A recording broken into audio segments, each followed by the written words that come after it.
Hi,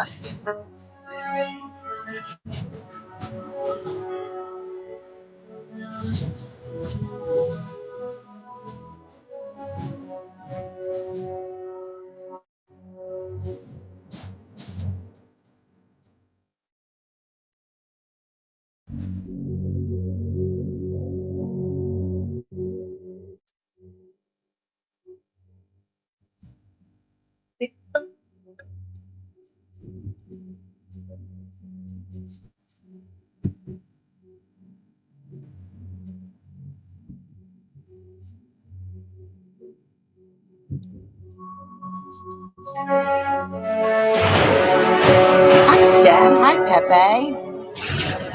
Hey Kim, how's it going? Oh, you know, I went to church tonight, and it was good. It was all about courage. Dude, I can't believe you didn't remind me. You didn't seem like you were, you just seemed like you were busy. But it's okay. Next time, you're going. Literally, I'm like calling Kim. I'm so excited in TJ Maxx because I found something I like. So obviously I called Kim. And she's like, oh my God, I'm walking into church. And I'm like, oh my God, I was supposed to be at church with Kim tonight. Like, it was terrible. You would have loved it because it was all about courage. Well, I'm sorry, Kim. I really would have been there. It totally slipped my mind. Don't call yourself names and apologize to God, not Kim. Listen, Pepe. God knows. God knows. All right, so we've got Jeff coming in today from PickAx to tell us about it. Sorry, Jeff, it takes a little bit of time for our people to get in here. They're a little on the slow. Hey. Both mentally and physically. Hey.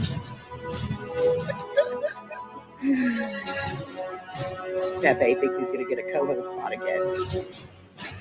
Oh, I'm not sweating it. I am going to let our guests choose my strain for my first bong, though. Oh, there you go.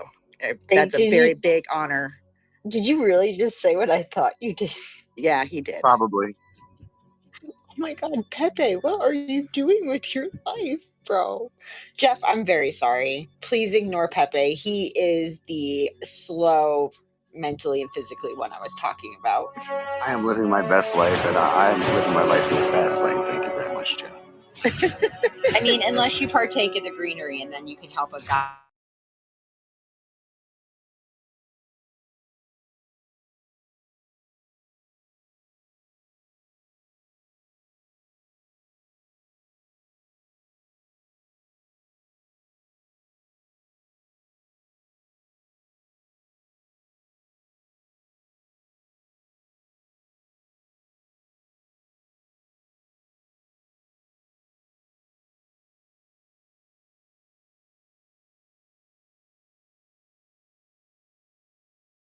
Times. No, did you just call me an old wigger? This is Pepe. What's wrong with you? Do you wear a helmet? Obviously not. He needs to wear one. Mr. Filby, nice to see you. Pepe, seriously, we gotta guess. Can you tone it down a little bit until afterwards? Thank you. Sorry, Jeff. Wait, what? Good evening, everybody. Good evening, Jeff. Thank you for attending our Wednesday night soiree. Appreciate you being here. Looking forward to hearing what you have to say. No, yeah, of course. I'm glad to be here. Glad to be a part of it, and I think we'll be able to have some fun. Yeah, I've been over on PickAx, kind of playing around and learning my way around there. So I think I have 5 followers, maybe 2. I'm following 5 people. So I for one don't know what PickAx is, and I can't be the only one. So Jeff, you want to kind of explain to us what it is? Yeah, definitely. So PickAx is a social media platform that we've launched. We're technically in pre-launch right now, so we've got the web version out right now that you guys can sign up at pickax.com. It's PICKAX.com. And then we're dropping an app there the next couple of weeks. I'm literally beta testing it out right now. But the whole idea is to try to bridge the gap between you and your audience, because all these social media platforms have used algorithms in order to basically put us into our own little silos. A lot of times we're talking either to the rage clickers or rage posters, or just preaching to the choir. And I'm like, there's got to be a better way of doing it. So we set up the infrastructure to where we can bring back a little bit more nuance to social media. We don't have all the crazy algorithms. You can write articles. We have full Rumble integration, both in the app and the website. So your Rumble videos play in the newsfeed as if native to the platform. And we're rolling out a new email newsletter feature in the next couple of months as well. That again will give you even more direct access to your audience, and then we've got a whole bunch of different ways that people can monetize their content. So that's kind of what we're building with PickAx, and it's been a wild ride. But now we're just just about to fully launch with the app, so I'm pretty excited. It's pretty slick, Jen. I've been over there playing around. So. Awesome. I'm really interested to check it out. The algorithms are a really big deal, so I'm glad that you addressed that, and I'm looking forward to hearing more about it. Yeah, definitely. Well, I think the algorithms is one of those things where it's like before we were dealing with like the overt censorship where everybody was getting kicked off, and I think a lot of us were kicked off of all the big tech social media platforms. But now we're almost dealing. It feels almost a little bit more sinister because they're not kicking us off, but they're manipulating our reach and our ability to be seen. And to where it's like, do you really have free speech if they're artificially limiting your ability to be seen even by your own audience that have chosen to follow you? And wasn't that Linda Yaccarino's solution to everything? Was freedom of speech, but not freedom of reach. It's like, what's the point? Yeah. And that's still written into the terms of service today. So. Well, I see this from a really interesting perspective, right? So my social media, you can look at my account. It says I still had it since, I don't know, like 2009 or something, or 2012. But what they did to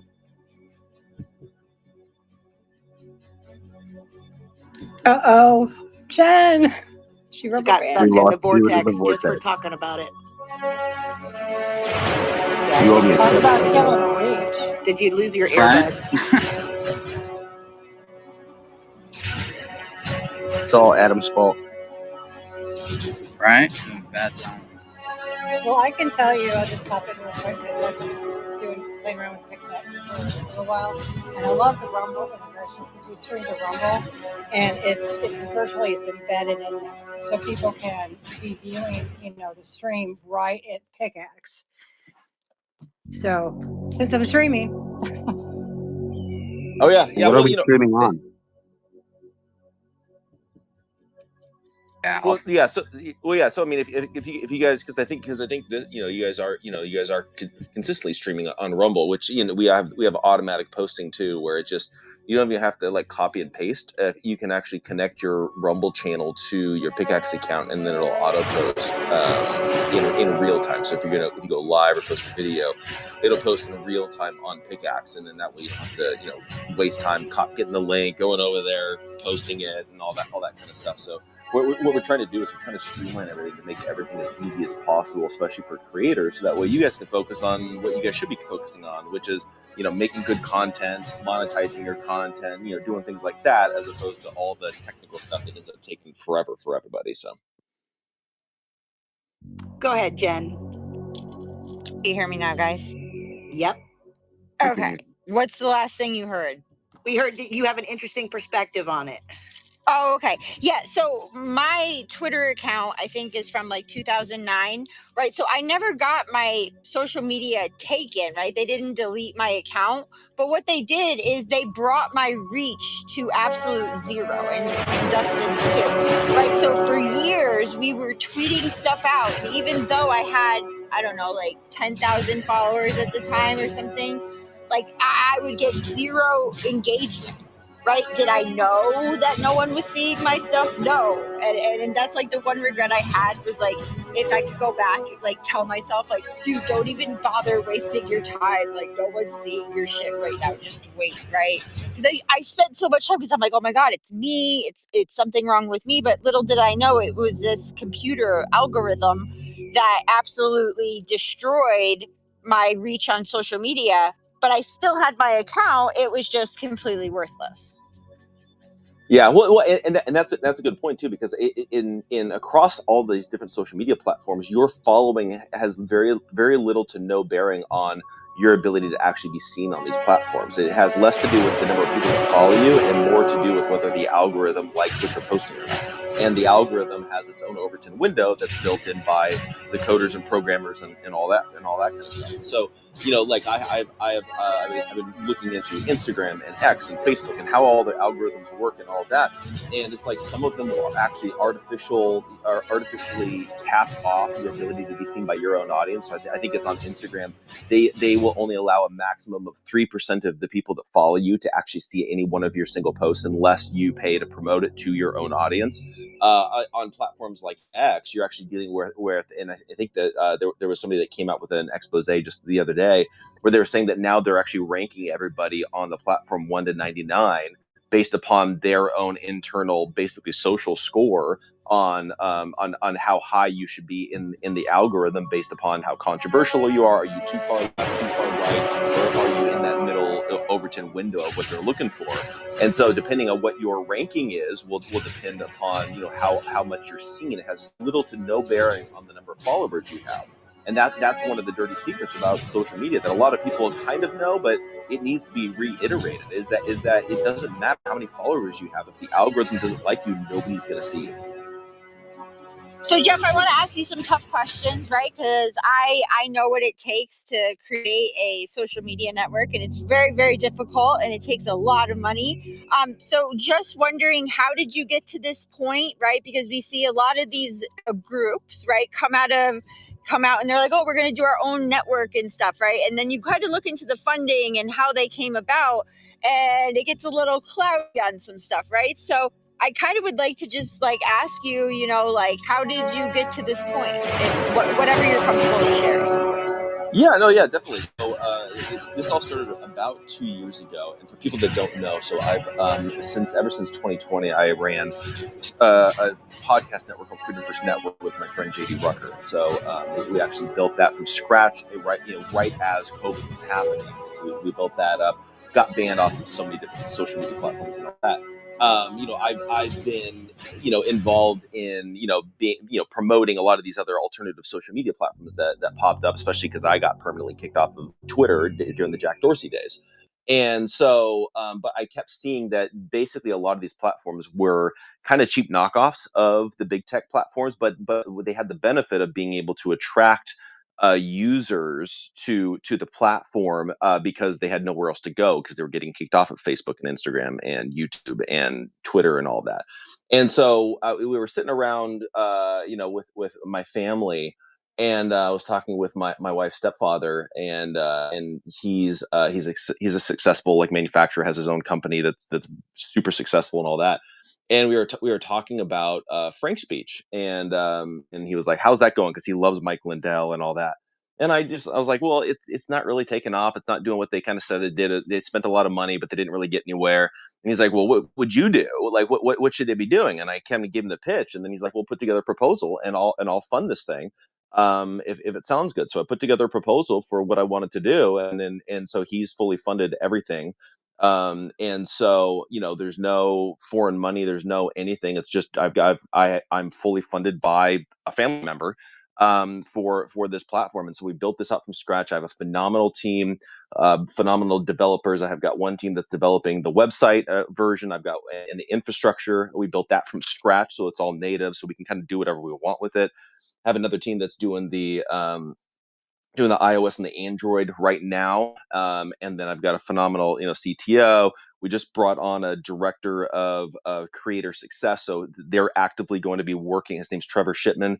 He's going to be working with our creators to actually help them thrive. And not only just, here's the best features on the platform, but actually we're going to do training and help you perfect your craft, whether you're a blogger or a live streamer or a gamer or in politics. It's like, how do you win at this game of being a creator? So we're going to be very hands-on, and we're very human-centered. We're very, creator-focused on helping people to actually thrive And and the way that we built in our monetization, the way that we've set up our business model is that we win if our creators win. So we're incentivized as a platform to make sure that our creators are being seen, that they're being heard, that they can build their audience, that they can monetize and all that, because that's the only way that we actually make any money is if you guys as creators win. So that's kind of how it's all gone as an overly generalized way, but I'm happy to answer any questions that you guys do have.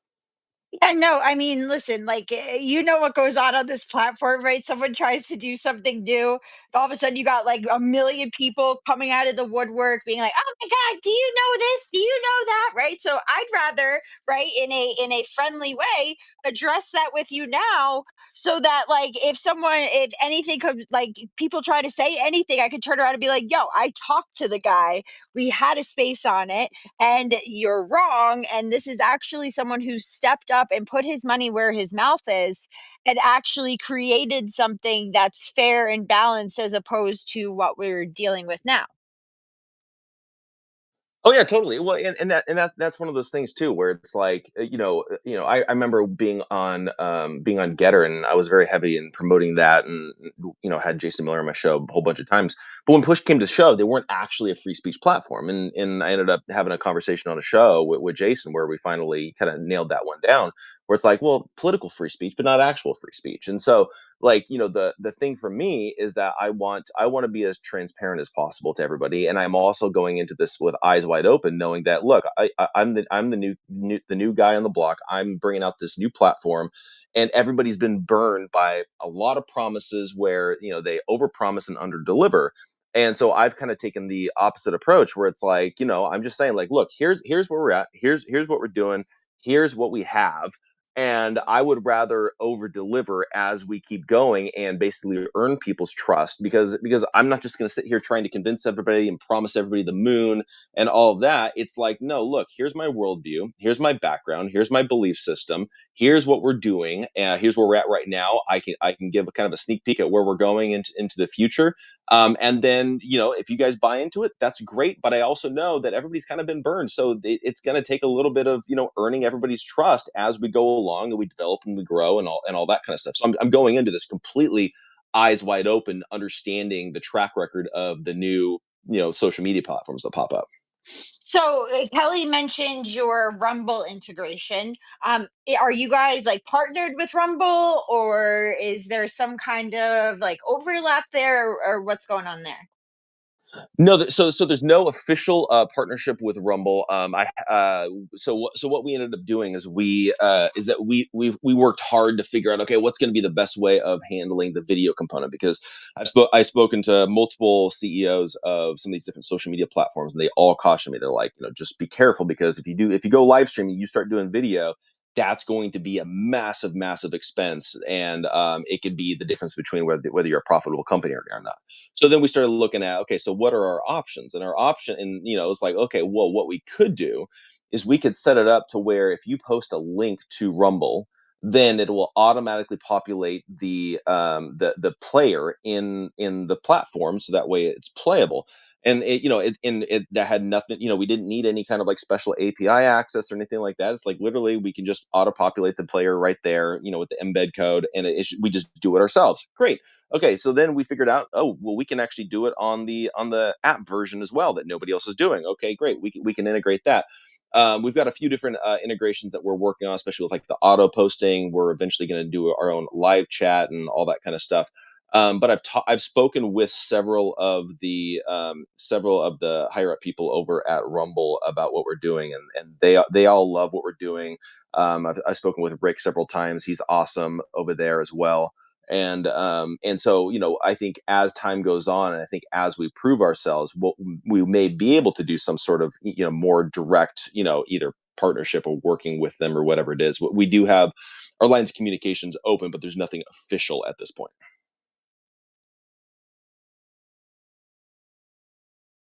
I'd like for you Thank to you, Jeff. talk about your referral program. You have different kind of things, and you get badges and whatnot too. Yeah, we've implemented a referral program that to help us kind of grow as we're heading towards the app. We're going to be spending a lot of money on like advertising and marketing and stuff as with that will correspond with the app. But we're also working with our own users and creators to help build up the platform and build up our foundation, which has been awesome and we've had a really good experience with. And so we have a referral program to where if you have a PickAx account, then you can actually go on in your main menu on your home page. There will be like a little referral button. You click on that, and then you can get your own unique tracking link. So that way, if you share that anywhere, you can promote PickAx anywhere. You use that link, and then it'll track how many people sign up to the platform from your link. And then you'll be able to earn different badges. We have a few different tiers. You'll earn some merch. We're going to actually do some in-person events. We're going to do an annual creator summit where we bring all the creators together and, kind of huddle together. And we're going to do some, hands-on training and teaching and learning from other people that are succeeding on the platform and all that kind of stuff. And so, the more people that you refer, the more perks you get, whether it's, free admission, VIP upgrades, merchandise, t-shirts, like all that kind of stuff. And then the more people that you refer into that do sign up for PickAx, you will get early access to the beta version of the app. So the more people you refer, the sooner it is you can get the app on your phone. Well, Jeff, it sounds like you've had the benefit of 2020 hindsight for a lot of these folks that come before you. But I'm still a little concerned, with the experience of platforms like Parler and Gab, and whether or not you have any fear that you're going to get cut off at the knees by Google and Apple. Yeah, so there's I do everything with a contingency plan because I knew going into it that it's like to a certain degree you have to use big tech for certain things, like for example the App Store. And so it's one of those things where we're going into it with our eyes wide open after seeing what happened to Gab and what happened to Parler, and to where if they do for whatever reason kick us off, we do have the web version that is live. You can always go the Gab route when it comes to the mobile. There's also a few different workarounds where you could do. It's a lot more complicated, but you can do direct download of apps that bypasses the store. It's very difficult to do, but there is a lawsuit actually in Europe where they're requiring I think it's Apple and Google to be able to allow developers to do like direct downloads. They felt like it was a monopoly not to allow that. And so it'll be interesting to see if there's any lawsuits here in the States that would do that, to where it would be a lot easier to do. But with all that said, I go into everything with eyes wide open and with a backup plan, to where if something does happen or they do cut us out at the knees, we're not in it 100% reliant upon them, to where we can just adjust and we can move forward from that standpoint. Well, I believe Truth Social, when it first came out, was a direct download API without the App Store. That's how I had it installed. Essentially opened in a browser. My question is, well, more or less, it's a bit of a statement. I know that from my understanding and the way Twitter was built, it was very layered. And when you have a foundational infrastructure that's Swiss cheese, let's say, essentially, you could layer, crap so much and put a cherry on top of it. It's still a pile of crap, essentially. So, like, the way I see is with this platform, Elon could put all these band-aids and all this stuff, but the infrastructure itself is just Swiss cheese. And if he were to try to save this, in any which way, and have an actual platform that functions properly and everything, my suggestion a long time ago was simply build a brand new infrastructure from the ground up with a good foundation, and then migrate everyone over. But he never did that, and I don't know if he is, but I'm glad to hear that a company like you that has the foresight and knowledge to build a solid foundation that doesn't have all these back doors and all this stuff built into it, essentially, is building this up. And I hope that you do bring spaces, sort of element, or like kind of like a video chat, whatever it is, some sort of element of that sort into it, because this is really something that we personally enjoy, and get to talk to people from all over the U.S. and get battle ideas, and the good ideas win. I'll yield. Do you have something plans in the future for something like that? And what would you say in regards to the infrastructure element of and foundation of this platform, and compared to what you're doing, and how you plan to build that foundation up and make sure it's secure? I'll yield. Oh yeah.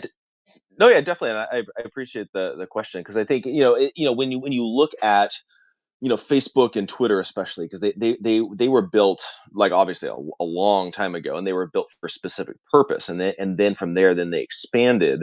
And then what ended up happening is, then as you grow, and I've learned this as well, dealing, now being in tech myself, where it's like you do one thing that will affect another part of the technology or another part of the infrastructure in a way that maybe you didn't see, so you have to make adjustments and all that. Our CTO, she actually used to work for Facebook and Instagram, and so one of the things that she told me all the time was that she's like, they just kept putting more band-aids, and more band-aids, and then they had like an entire teams of developers that their entire job was just to put band-aids to keep the thing going. Whereas in all reality, just like you said, what they should be doing is they should slow down. They should rebuild their infrastructure, and then that way they can grow in this new age. For us specifically, I had a lot of people that told me that I should go with like an open source platform, or something that's already built, kind of like Mastodon and all that, which I think Gab used and Truth Social used when they launched. I don't know if they still do or not, just to get to market faster. And I was like, no, I want to build it from scratch. And I talked with my dev team, and the thing that we all agreed on is, if we build this thing native and from scratch, then we can build it in a way that we can do whatever we want with it, to where it's built for the future. And I've got a bajillion different ideas and features that are already in the queue that we're going to develop, and all of that we'll be able to use technology in order to alleviate a lot of the hold that big tech and these big corporations really have over us. But it'll all flow through the centralized hub of PickAx as the social media platform. And so everything will integrate fully, everything will work fully. So right now, again, we're very basic. It's a social media platform. We've got the blogging. We're going to integrate the email newsletters. We're going to be doing all that kind of stuff. Everything will flow back through the social media. So then as we develop more things, then everything will flow back through the social media. We do have plans of doing some type of spaces like feature. I've been looking at two specific potentials that we may integrate. One would be a type of like video conferencing that we could do. Another one would be going with a more direct audio spaces that we would pretty much develop mostly completely ourselves. If So you do, please Yep. consider one thing that I used to do in spaces is I was able to I'd switch from my phone to computer, and I was able to screen capture. At first, I had to use OBS as a virtual camera to feed it into the space, but I was able to either eventually the screen capture worked, and then it completely went away. So I can't do video spaces like that anymore. But I was able to take feeds.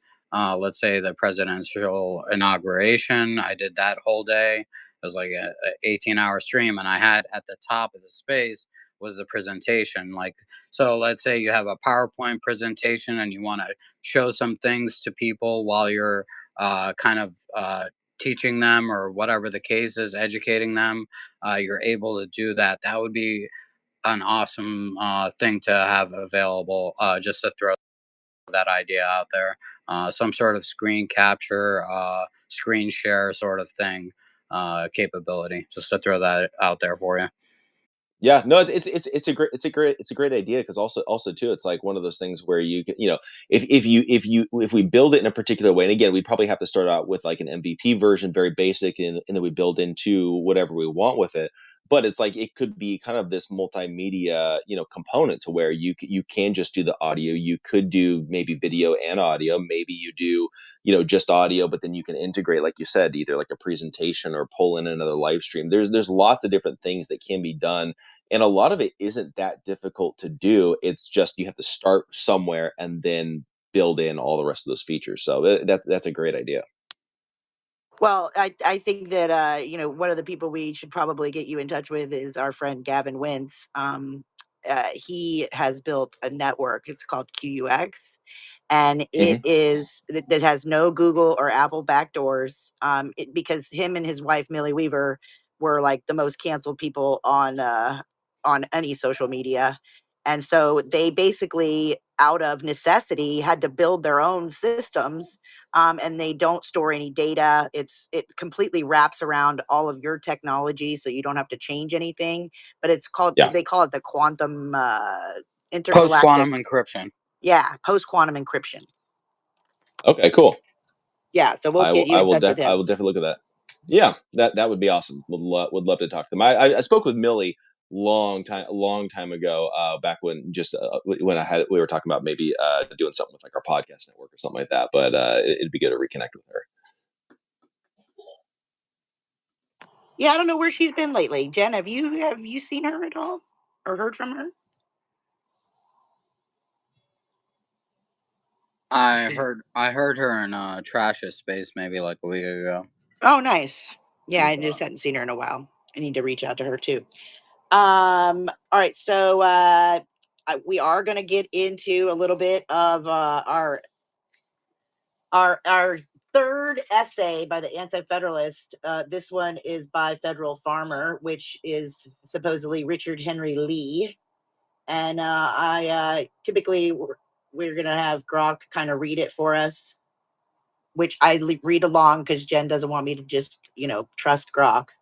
But then, I actually downloaded or created a worksheet for going through these things so that we can ask questions and get a little bit deeper into some of this stuff. So I just put it up in the Jumbotron, and I also put up in the Jumbotron, if you go over like 2 to the right, is a link that you can set up an account on PickAx for free. Nice. Thank you, Kelly. You're welcome. Yeah, so I spent a lot of time creating this list. It's chronological, all of the Federalist and the Anti-Federalist papers. So they published the first Anti-Federalist paper was published on September 27th. We went through that one last week with that's from Cato or George Clinton, and then we did number 1 from Sentinel, which is Samuel Bryan. And the first one basically went through Article 1 of the Constitution, talking about how this would be a tool for the elites to use against us, and how centralizing the federal government was dangerous. And it talked a lot about, the second one talked a lot about things that we're seeing now. So they had a lot of forethought as far as this is concerned. What's up, Adam? I had a question for Jeff. Oh, go for it. Okay, yeah. One of the things that I've noticed is a deterioration of overall, just especially these apps, is customer support. It's not there, especially with X. It's like, you get this AI chatbot, and you don't get any sort of human interaction. Is that something that you're looking at as far as tech support for your customers? Yeah, it's definitely something that, because of, and this is kind of like a little bit of a rabbit trail, but I'll bring it back really quick. Is that when you look at a lot of these social media platforms, they're leaning so heavily into AI. They're all developing AI, which again goes back into why they're all they're collecting all of our data, funneling it into the large language model. It is to build their artificial intelligence, which just centralizes the power to them.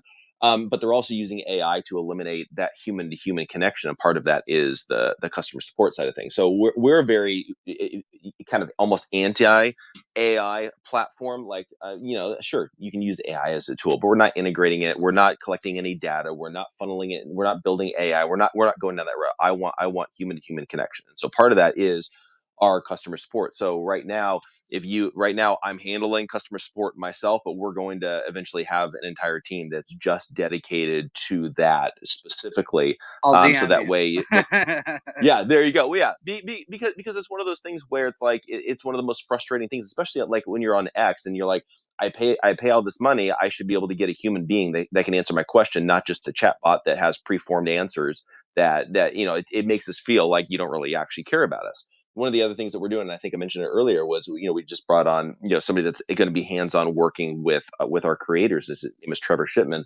and so his job is to help creators answer questions, be a resource, do training, more mentorship, how to succeed, all that kind of stuff, and then also get feedback and give it back to us as well. So we're very much into the human to human connection, and so everything from customer support to working directly with our creators and all that's going to be manned by human beings, not by AI robots. Thank you. I appreciate that answer, and I look forward to it. We definitely need better customer support on some of these platforms, especially an account like an American Mission, which pays a premium to have that gold check mark and then doesn't get customer service, proper customer service. It's emails back and forth, and then occasional chat bots. I understand, okay, screening the call and finding out which department it goes to, using the AI for that. But then I'd like the human interaction myself, and not somebody in the Philippines or India. My sister-in-law's Filipino, by the way. So nothing against them. It's just what it is. The only time I've talked to a human being for X was when they were trying to sell us something. That's the only time. Makes sense. Well, thank you for that answer, Jeff. That hit it home for me.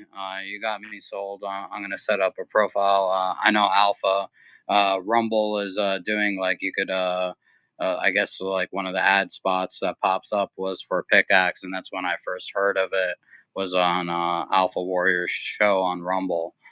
He created an account, and yeah, I was interested, and here you are. We're getting to know each other, and this is great. I'm looking forward to it. No, yeah, thanks, and I appreciate it, and Alpha's awesome. He's actually coming on as he's gonna be one of our ambassadors for PickAx, which is awesome.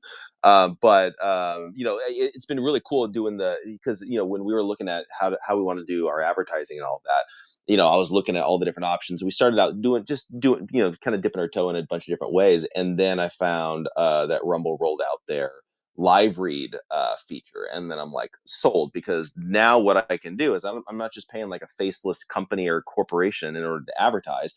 Now I can basically pay Rumble to pay these creators to promote the platform for us, and it's actually kind of funny too, because I can, as an advertiser, I can actually go in on the back end of Rumble's advertising dashboard and take a look, and it'll show me all the clips of all the live reads. So I'll go through and kind of peruse some of the live reads, and it's kind of funny because you have some people that have never even heard of PickAx, but they're doing it because they can get paid, so they do the live read, and then you almost see like the light bulb go off in their head. They're like, oh, I should probably set up an account. And and they're almost selling themselves as they're reading the ad. And so it's pretty funny. But that basically the live reads and our user referrals and that program is what has been driving our user base up to this point. So, which has been awesome. Gotta say, I love your strategy. Let's go. Built out of necessity. Hello, Mr. LV. How you doing, Lance? Hey, I'm doing well. I hope everyone's doing well also. I had a question for Mr. Dornik. Would you ever consider turning the Web3 platform into another source of DLT, perhaps? Explain that further. What would you what are you referring to there? Well, I know that you're implementing, free speech and a stronger reach. Well, excuse me, I said it all wrong. Freedom of speech and freedom of reach. That's the correct Yeah. phrase. But thinking about implementing different blockchains, that was just the DLT that I was suggesting. Yeah. I've looked into doing building on blockchain and doing different features like that and trying to decentralize as much as possible, and we're not as of right now, but depending on what features we begin to develop, we may work on decentralizing and building a blockchain, at least for those features, again depending on what it is. So yeah, it's definitely something that's on our radar. We're not at that point yet right now, but we're not opposed to it either. And thank you for the answer. The reason why I presented that question is because I'm aware of, intellectual properties and how things are moving forward in the future. Now, your creation itself is just a fully developed embryo, which is already programmed to walk, and yet it desires to run. And what Elon Musk has aimed to do with establishing this dictionary, I think he has placed a price on our words. And for you to make this evident, your platform, I think it's a great thing. And I support it. I've completed my profile, I created it with my bio in mind. And so far, so good. Very, very cool. Yeah, it's a good point, and also too, it's the our words on platforms like X and Facebook are not only is it being monetized in drastic ways by these platforms, but it's also being used to develop technology that's going to further centralize the power to these guys, and help them to again monetize our words even more. And so, like, obviously, right now they sell ads, and they pay out pennies on the dollar of what they make to the creators. When we launch our revenue share program, after we launch the app, we're going to take 40% of our advertising revenue is going to be divided and paid out amongst our creators. As we grow, we hit certain thresholds, that'll drop down a little bit, and we'll probably get down to about 30%. But like, we feel like, okay, our creators help us build this thing, our creators are helping us to grow, we're gonna compensate them fairly. They're the ones earning it and all that. One of the other things, though, that is very concerning to me is that when Elon bought X, and this is just my opinion looking at from the outside in, when he bought X, he didn't get a loan for $44 billion to buy Twitter, convert it to X, simply to defend free speech. And I think it's become very evident over the last couple of years. It's actually a massive data collection scheme. And the reality of it is that they're basically collecting all of our data. So all of our ideas, all of our thoughts, everything that we post onto X, they are collecting, and then they're funneling into their large language model, which is their artificial intelligence.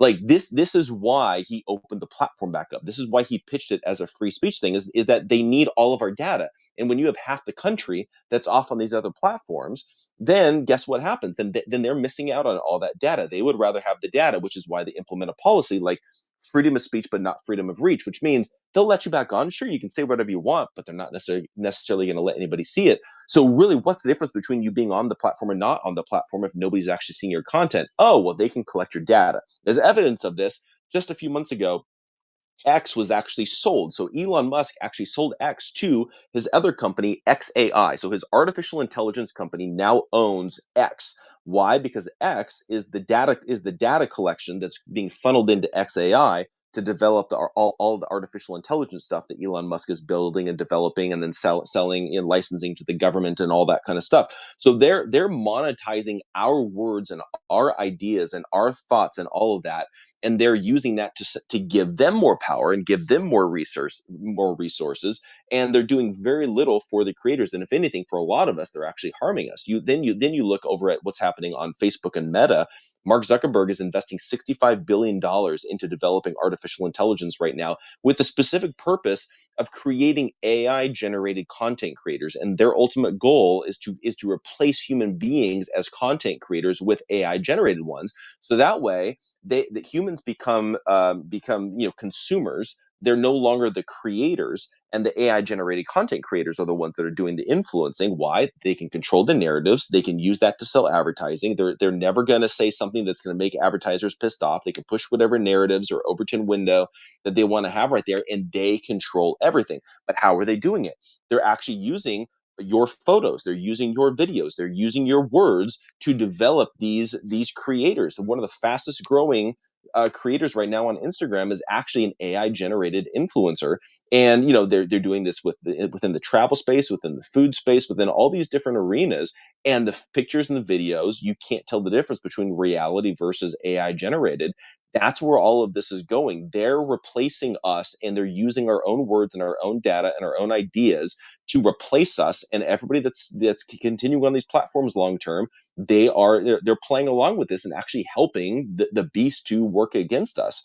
And so my again, contrast with what we're building with PickAx is that I'm not collecting your data. I don't need to collect your data to target ads. I don't need to collect your data to build AI. We're not going down that route at all. I'm trying to create a human-centered platform. And so whether we incorporate blockchain, whether we decentralize, whether we do all these things, it's like everything that we're looking at is how do we make this the most human-centered space for interaction and engagement and building relationships, which is kind of the whole idea of what social media was supposed to be in the first place. But we're not going to give it a couple of years. You're not going to have that on these big tech platforms.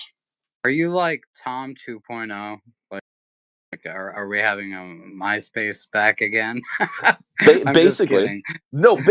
Basically, I mean, like when you think about it, it's like all these platforms have gone so overboard that it's almost like we need to kind of like, okay, let's reset the board and let's start this whole idea of social media over from scratch. It's like, I'm taking our quote unquote algorithms to where there's no topic based algorithm. So what you post there's nothing to do with whether you get seen or not. If somebody follows you, guess what? They're going to see your content because we do chronological in your primary newsfeed. With the exception that when there's engagement or likes or conversations that are happening on a post, it gets bumped back up to the top. So the users decide whether something is seen more often. I don't have to decide. And same thing with trending. The trending is decided by the users and the engagement and all that. It has nothing to do with whether or not the algorithm likes what you see. And so it's kind of like, I've written in a few different nods to Tom in the platform. One of the things I want to do is I want to bring back like what was it, the top 8 or whatever it was. Like you could post your top friends. There's a few kind of hidden Easter eggs for MySpace and the good old days of Tom. Well, going back to data sovereignty is going to be the key for us to actually, come out of this unscathed, really. And I think that people, you see it in crypto all the time. People don't understand really what it means to be sovereign. And really, when you get that, when you actually have that, it's such a feeling of liberation because what if we had control over our data and who saw our data and who we sold our data to and we got the profits from it? I mean, that would be a game changer for everybody. Yeah, well, that would be a game changer. But also too, it's like, for me, I'm looking at this of like, okay, how can I build a platform where I don't need to collect your data? So it's like, if you post your content, that's your content. That's great. I don't need to stalk you like all these other platforms do. I don't need to follow you on your phone everywhere. Like literally, I was talking with a developer who was pitching me on an idea for an app, and literally one of the things that they're doing is they're using, and this is built into the Apple ecosystem, where they're actually using technology to where they can listen in on your conversations. They can use AI to tell where you are, whether you're standing or sitting, if you're working, if you're at your place of work, if you're moving around. They can listen to the background noise and know what's actually happening and all that. And you're just sitting here like, that feels a little invasive, like when you think about it. And that's the problem, is that just because the technology is available does not mean that these people should be, and these companies should be using it. And I think that that's the thing, is like, for us, we value your individual sovereignty. Like for me, I believe that you have the freedom of speech and the freedom of the press. Not I don't believe that journalists have the freedom. I believe that you as an individual have the freedom of the press, because that's the way our founding fathers intended it. Why? Because you're created in the image of God. And because you're created in the image of God, God gave you certain inalienable rights that cannot be taken away by the government.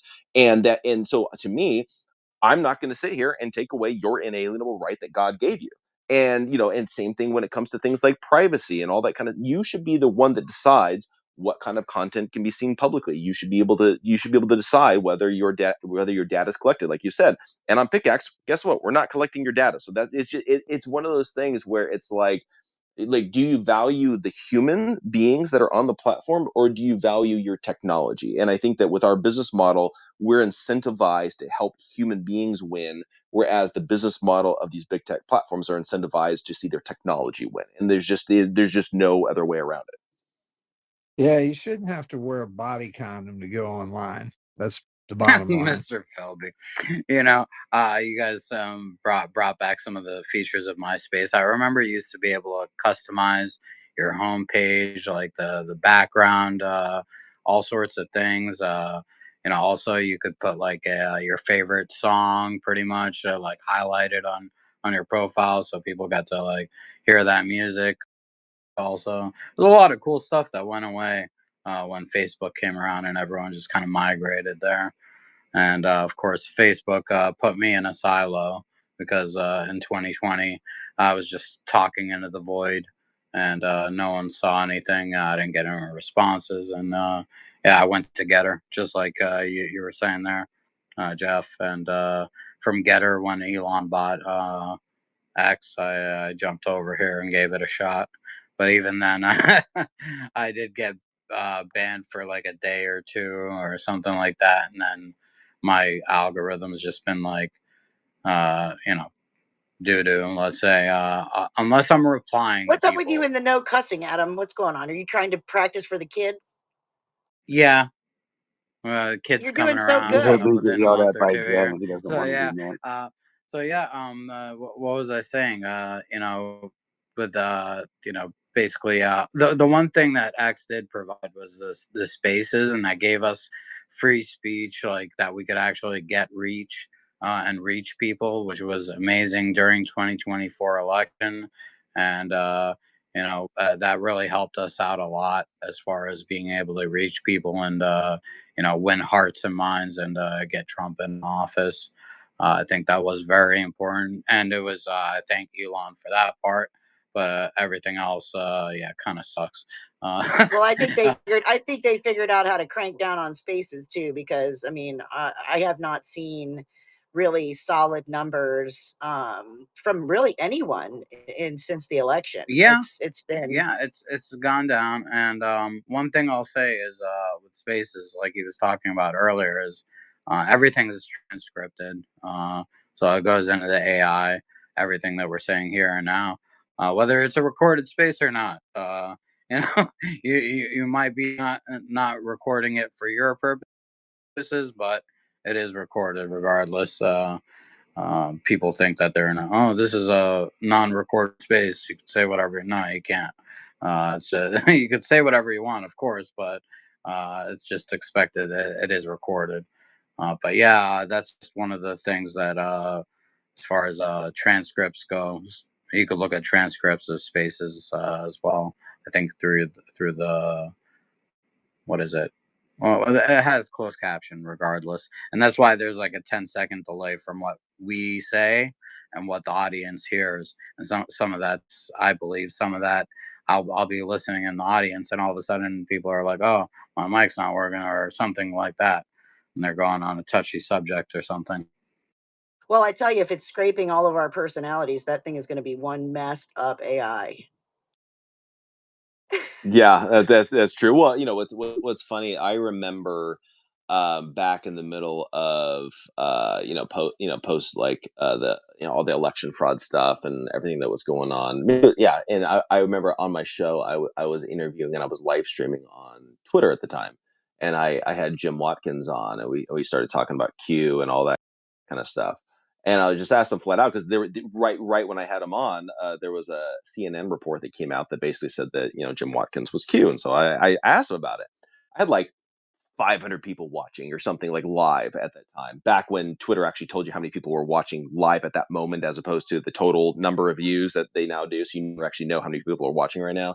But I literally we started talking about that topic, and then I saw the numbers go from 500 to 12 in about 3 seconds, and it was the strangest experience because Jim saw that happen, and Jim's a quirky dude, right? Like talking to him, I've talked to him a couple times, like I like him, but like he's a quirky dude. He starts singing the Teletubbies theme song live on the air in the middle of an interview, out of nowhere, out of the blue.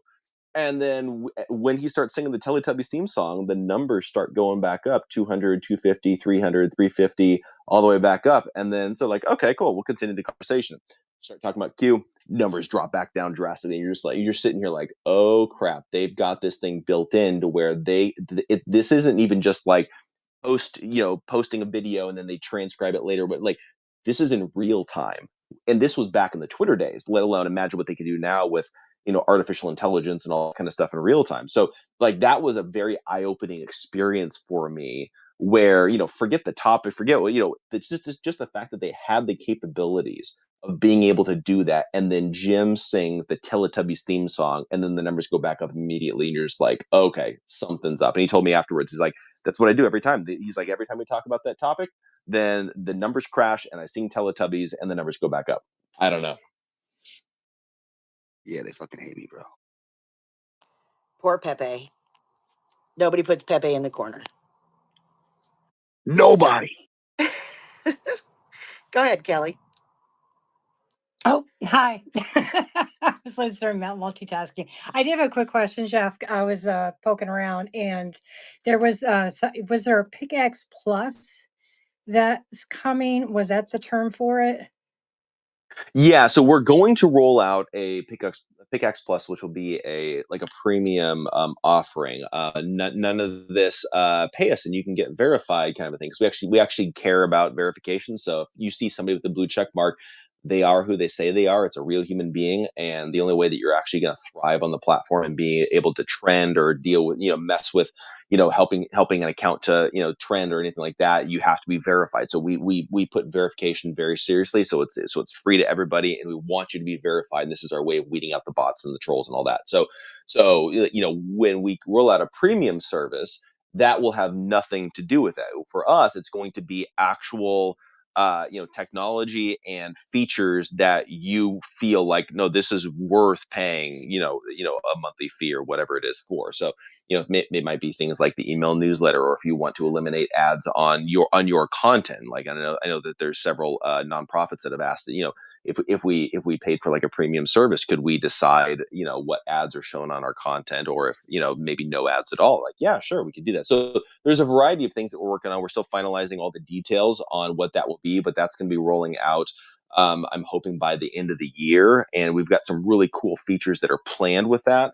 And then we're also going to be rolling out several different new features in general as well in the same amount of time. So we got some cool stuff. One of the other cool things too that we are going to launch here soon is we're actually going to have like a PickAx podcast network, and to where if you live stream a show, then we will help to take care of the actual audio podcasting. So we'll have deal with like the hosting and the distribution, and all. It will help everybody to be able to monetize and all that kind of stuff as well. So, and we've got a lot of people that are already reaching out to us and saying that they want to be a part of that. So that's gonna be another thing, and then we're going to from there then build out the infrastructure for podcast delivery, have more control over it. Maybe there's going to be a way that you'd be able to, let's say, live stream on Rumble and then have it automatically post to, as an audio podcast, and you have to download, upload, deal with it. There's a lot of things that we can do with this platform that aren't that complicated, but nobody's doing. And so that's really, whether it's PickAx Plus or any of the other features that we're going to be developing, that's kind of how we're looking at it.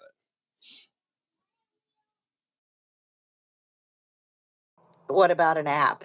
I know you hate that question, probably.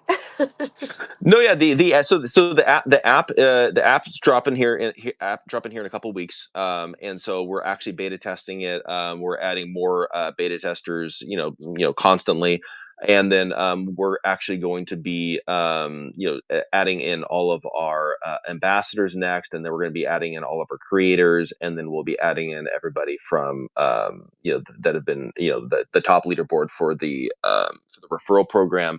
And then they'll all help us to, beta test this thing, get it perfect, and all that kind of stuff. And then we're going to be launching here in the next few weeks. So the app will be ready to rock and roll, and it's super slick. I'm super happy with it.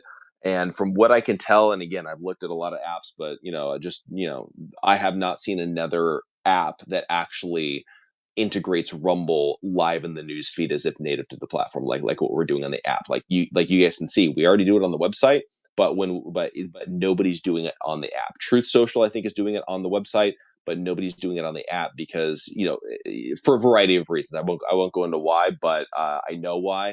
We figured out how to make it work, and we're super excited about that. So this also gives you an upper hand, like compared to Twitter, which is like built off of the app and then going into web, where you're doing both. Like you're planning this out properly, and as far as how they interact with each other will be much more better than compared to the X app on the phone and the X web app, which they had a lot of trouble with at the beginning, and eventually they're still working on it, I guess, as far as the web creation of that and the application, because they Twitter was built on a app API sort of deal, right?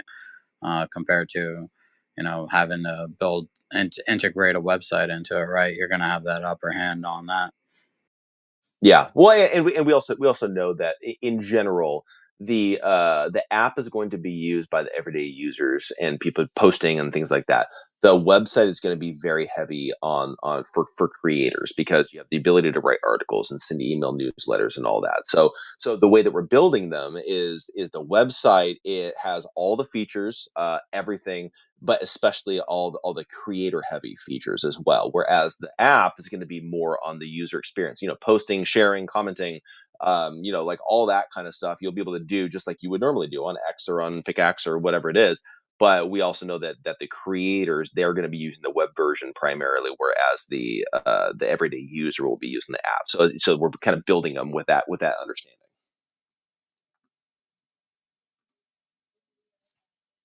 Well, I'm looking forward to using it. That is for sure. So I hope everybody's ready to learn some stuff. So please repost the space, bottom right-hand corner, click on the little bubble, and then click on the arrows going around in a square. Do a repost or a quote post. Get some people in here. Today, we're going to be talking about the federal farmer's first letter. He was part of the Anti-Federalist Papers. It is said that it is Richard Henry Lee, or it could be this other guy, Melicanton Smith. I butchered that one. But basically what this one is about, sort of along the same theme as the others that we started with. It was published on October 8th of 1787 as part of the Anti-Federalist Papers, primarily exploring the theme of cautious deliberation in adopting the proposed U.S. Constitution. The author expresses deep concerns about the document's potential to centralize power into a consolidated national government at the expense of state sovereignty and individual liberties, while advocating for thorough examination, possible amendments, and a balanced representation of the people to prevent aristocratic dominance or hasty changes that could lead to despotism. It critiques the convention's process, warns against manipulation by self-interested factions such as debtors or aristocrats, and emphasizes the importance of preserving Republican principles through informed public discourse rather than rushed ratification.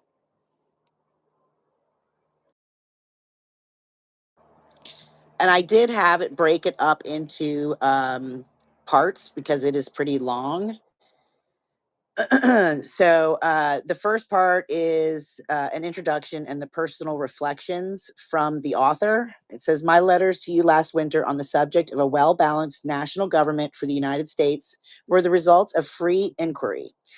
When I passed from that subject to inquiries relative to our commerce, revenues, and past administration, etc., I anticipated the anxieties I feel. On carefully examining the plan of government proposed by the convention, it appears to be a plan retaining some federal features, but to be the first important step and to aim strongly to one consolidated government of the United States. It leaves the powers of the government and the representation of the people so unnaturally divided between the general and the state governments that the operations of our system must be very uncertain. My uniform federal attachments and the interest I have in the protections of property and a steady execution of the laws will convince you that if I am under any bias at all, it is the favor of any general system which shall promise those advantages. The instability of our laws increases my wishes for firm and steady government, but then I can consent to no government which, in my opinion, is not calculated equally to preserve the rights of all orders of men in the community. My object has been to join with those who have endeavored to supply the defects in forms of our government by a steady and proper administration of them. Though I have long apprehended that fraudulent debtors and embarrassed men on the one hand and men on the other, unfriendly to Republican equality, would produce an uneasiness among the people and prepare the way not for cool and deliberate reforms in the government, but for changes calculated to promote the interests of particular orders of men. Acquit me, sir, of any agency in the formation of the new system. I shall be satisfied with seeing it if it shall be adopted, a prudent administration. Indeed, I am so much convinced of the truth of Pope maxims that that which is best administered is best, that I am much inclined to subscribe to it from experience. I am not disposed to unreasonably contend about forms. I know our situation is critical and it behooves us to make the best of it. A federal government of some sort is necessary. We have suffered the present to languish, and whether the Confederation was capable or not originally of answering any valuable purposes, it is now but of little importance. I will pass by the men and states who have been particularly instrumental in preparing the way for a change, and perhaps for governments not very favorable to the people at large. A constitution is now presented which we may reject or which we may accept, with or without amendments, and to which point we ought to direct our exertions is the question.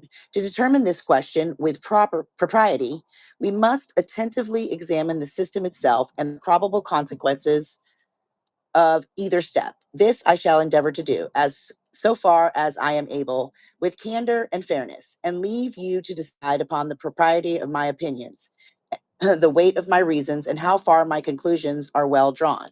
Whatever may be the conduct of others on the present occasion, I do not mean hastily and positively to decide on the merits of the Constitution proposed. I shall be open to conviction and always disposed to adopt that which, all things considered, shall appear to me to be most for the happiness of the community. It must be granted that if men hastily and blindly adopt a system of government, they will as hastily and as blindly be led to alter or abolish it, and changes must ensue. one after another, till the peaceable and better part of the community will grow weary with changes, tumults, and disorders, and be disposed to accept any government, however despotic, that shall promise stability and firmness. Well, that's a big intro. What do you think of that, Mr. Filby?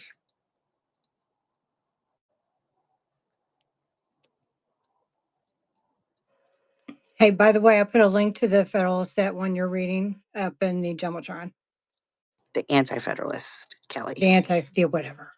Anti-federalist. Whatever. It's Federalist or Anti-federalist, one of the. But I know. just a heads up, Kim, in the title, PickAx is spelled incorrectly. Just a heads up there. You're missing a K. Oh, I am. It was earlier today. I was rushing because Kelly was yelling at me. I know. Oh, wait, blame me? What's up? It's fixed. So I find, first of all, I just find the language and the cadence so interesting with all of these documents. So different than what we're used to now. Yeah, you had people that actually knew how to write and convey ideas, as opposed to people that collect money, dial for dollars, and allow other people to draft legislation, and have no clue as to what's going on. So, well, shorthand wasn't a thing, apparently. Concise thoughts were definitely not a thing. I mean, you know, people were thoughtful, and they considered the gravity of what they what was going on. So they had to be pensive in that matter, right? We're trying to communicate, to the masses, and the masses at that time weren't stupid. Right. They weren't dumbed down yet. They didn't have all the fluoride in the water and all of the spraying in the air and all that stuff. Everybody read. That was how they consumed their information. They didn't have radio or television or social media to give them updates 24/7. Can you imagine these guys constrained to 180 characters like Twitter 1.0? Well, also think about it too. Like when you think about how they set up all of our founding documents and all of their conversations. They thought very deeply about all of these issues, but it was also, for all of us that have been in this space of like commentating or having a show or writing articles today. Today, it's okay. What happened 30 seconds ago? I need to write an article and I need to get it out quick and I need to get it out before anybody else. So that way I get the most clicks and I get the most views and all. So it's like, it's a bunch of quick hits today. Back then, they would mull over things. They would debate things. They would discuss things. They would study. They would dive into it. They would spend months and months and years before they finally come down to some sort of consensus after duking it out and fighting and wrestling with all these things. And then we're over here and like, okay, we're trying to come up with a solution in 3.9 seconds and then wondering why we don't sound as well informed as our founding fathers. Well, maybe it's because they didn't have to respond to news every single day and instantaneously respond like you do in social. Back then, they literally it took them months, if not years, to write a lot of the things that they were writing or considering or thinking about. So it's a different way of communication back then versus today. And also think about it. Imagine like back then you write something and then like a lot of times it could be days. Let's back this up. You have an election. It could be weeks, if not months, before the entire country knows who won the election because of how long it took information to travel across the country to all the rest of the states to let them know, yes, this president actually won the election. You would have no idea. Like we want answers in 3.9 seconds after the election polls close. they were waiting months to find out because of how long it takes to travel and share information and all that. So it's a completely different world that we live in now. Well, I think though that then this is part of the main reason why we're going through these is that I think that these hold some of the answers or solutions to our problems today. So I really do find it interesting, just the vast difference in the way that they communicated. And you're right, it would take sometimes months for people to find out news. And even the anti-federalist papers, it's hard to find them all, right? Because the federalist ones, they were pretty well published and well documented, but the anti-federalists were not as well known and they weren't published as broadly. So even today, they're hard to find. Well, it's just like we were talking earlier. The news of the government shutdown is not nearly as well circulated as it would be if it were blamable on the GOP, and so so there's that. But I want to get to energy of the universe here in a second, but the Constitution is like 4 pages. The Declaration of Independence was 1 page. Think about that. The supreme law of our land was handwritten on 4 pages. Obamacare was almost 10,000. So, figure it out. We call that a word salad. We call that a Christmas tree. That's what we call that. Energy first. Go ahead. Chris. Oh, hold on. You were calling on energy. My bad. Yeah, so I agree with you on a lot of what you're saying. That is correct. With the founding fathers, they all came together because they had something of common goal, which is to escape the control of the monarchy and basically free their minds and put their mind together and knowing what it is that will work for people of likeness without having that monarchy and without having the financiers that control the monarchy and the people and basically have them enslaved.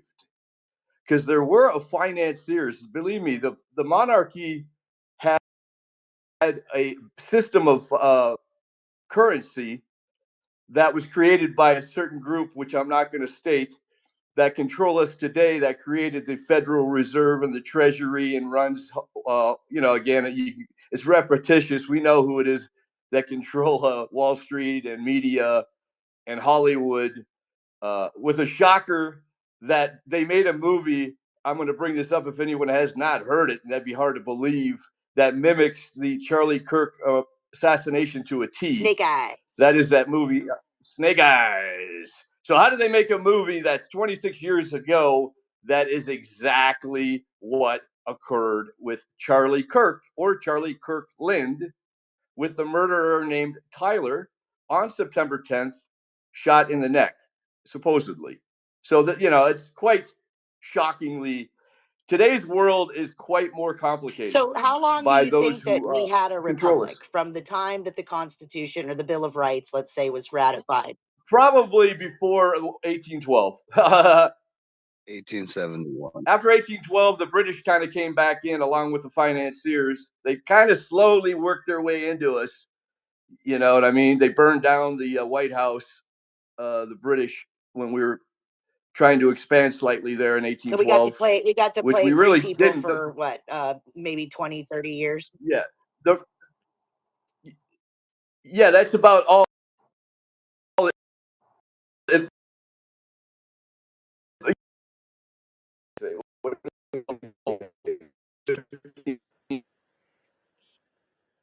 You're rubber banding real bad, at least for me. Let me move I somewhere thought it was else. my Unfortunately, connection. I'm sorry. That's could be okay. Yeah, I thought it was me. Everybody on the panel Paranoid. thought I'm it was not very paranoid. funny. There's those who don't want me to speak and have people listen to what I, so they may be putting a little static in my phone. Oh, you're sitting in a room full of them. Don't worry. Yeah, we're all being listened to by certain. Yeah, I know, but they don't. I have no fear of that. Believe me, we will defeat them. So I'm not worried whatsoever. They can do as much as they want. So, anyways, back to the great founding fathers and what they gave us. I love them for what they did for us and gave us, but we must fight and regain what it is back, like we are saying, probably fully, because the organization that's upon us now, they created the Civil War for only the reason to create the 14th Amendment, to take away the true citizenship law of the United States by the founding fathers and by the hand of God. So they created it didn't need to happen. That was quite a crazy thing. The organization I'm speaking of, and you all know, actually created the slave trade. They, just like they created that movie Snake Eyes to match Charlie Kirk. They are that good, these people, and it's quite mind-boggling. They knew what in store it was going to take to do the slave trade, which they did when they left Spain. They were kicked out of Spain. They moved to Portugal, the financiers. They then financed the slave trade through Portuguese Navy, because in Angola, they speak Portuguese. In Brazil, they speak Portuguese. Those are the two largest ex-slave places on the planet. And that's when the financiers, the Jews, I'm sorry, it slipped. The financiers basically created the slave trade. And they knew that it's crazy. I believe they knew in time somehow they can do this, that there was going to be a United States, because that was 1490s. In the 1490s, when the Portuguese and the financiers started the slave trade, okay, it was them. They knew somehow, I believe there's some crazy ability of them to do so, that there was going to be a United States breaking free from the monarchies and then creating this beautiful country. And then they're going to slowly slither their way in, like they do every nation, to control it. And so then they were going to turn the tables on the Western white man and say that the Civil War needed to be done because they created the slave trade when it was the Jew. And the Jew needed to create a new citizenship law in the United States, the 14th Amendment. And that was the reason for the Civil War. Okay? Now, Lincoln was bought out by the Jew to create the Civil War. They killed Lincoln because they had to get rid of the evidence. And the 14th Amendment gives the Jew power and control because, see, a democracy cannot run on diversity. Any beautiful democracy can only be run by people of likeness. So I'm not just saying white countries. There could be a black country that's under a democracy, but is there really any out there in the world? No. Is there really any democracy like the United States of any, say, a brown skinned We're not person? a democracy. No, there really isn't. Hey, Pepe, is this your doppelganger? There is not, because you know why? There could be, I have no and idea it would what you're talking run. about what now? I said, are you? Oh, you guys have been. Oh, the Jews got the frequency going on you. I just asked You if guys are like with me. All right. Well, I'm going to stop there, man, and hopefully it'll sink in later on. We get what you're putting down. Okay. I was just asking Pepe if you were his doppelganger because Pepe loves to talk about them. I mean, listen, He's got his timeline a little messed up, but it is what it is. At least he notices. Yeah, I figured he's in your. Oh no, my timeline is perfect, dude. I don't know who you are and what you're talking about. What timeline? The 1490s of when the slave trade was begun through the Portuguese? Is that what you're saying? Slavery was long. Or when the A lot United longer States before was compromised, starting before 1812, just before 1812, or right around 1812, when the Federalists were basically overrun because they didn't want to have the War of 1812. We're in the late 1700s at this point, so let's Yeah. go back. Yes. No, I said War of 1812. So, but we're talking about the Anti-Federalist Federal Farmer Letter number 1, which was published on October 8th of 1787, and 1787. yeah. So that's what I'm saying. You say that it's the War of 18. That's when the Constitution was put in. That's what we're talking about. In 1787. Yeah. Yes. And then in 1789, the Second Amendment. And then in 1790, the True Citizenship Law, the Federal Naturalization Laws, 1790, which states who can be a citizen. And then that's when the Jews didn't like it. because it states they wouldn't be a citizen or nor anybody who isn't not white. All right. Well, we're not going to let's not get off the topic. That is the true I know this, citizenship but law, listen, though. let's not get on that topic because then it totally bamboozles the conversation. Okay, that's fine. I'm just trying to go through all the different but we're stages. talking about the Anti-Federalist Papers right now, and whether or not they conquered or didn't conquer is not relevant to this conversation right this minute. Okay. Now I get what you're saying, but so you think that we really only were a republic for 20 years? You say from 17, let's say your Constitution was 1787, Bill of Rights was fully ratified in 1791, and you're saying 1812, so barely. Right around 1812, it started to decline. Yeah, it started going the other way. Barely 20 years. But it's still the United States. It's still a beautiful country, and it still is today because the energy of the founding fathers will never die, along with God, because God's always with us, and He's with the United States because He helped create it. So we will prevail. We're going through some very rockiness right now, but we will end up back before 1812. What this country was, so. and the rest of the world will benefit. Absolutely, and I think that the rest of the world is realizing that, right? They're realizing that this lovely experiment should not be destroyed. Well, it's not the experiment of diversity. You mean? No, I'm saying that the experiment of the United States government. That's not. Well, the United States is not an experiment. God made it to be solid for the rest of the world to recognize it and to be something similar of the different races to copy it for themselves. It can only be followed by those who wrote the Constitution, the race that writes the Constitution of a democracy. It can only be of those people that it will work.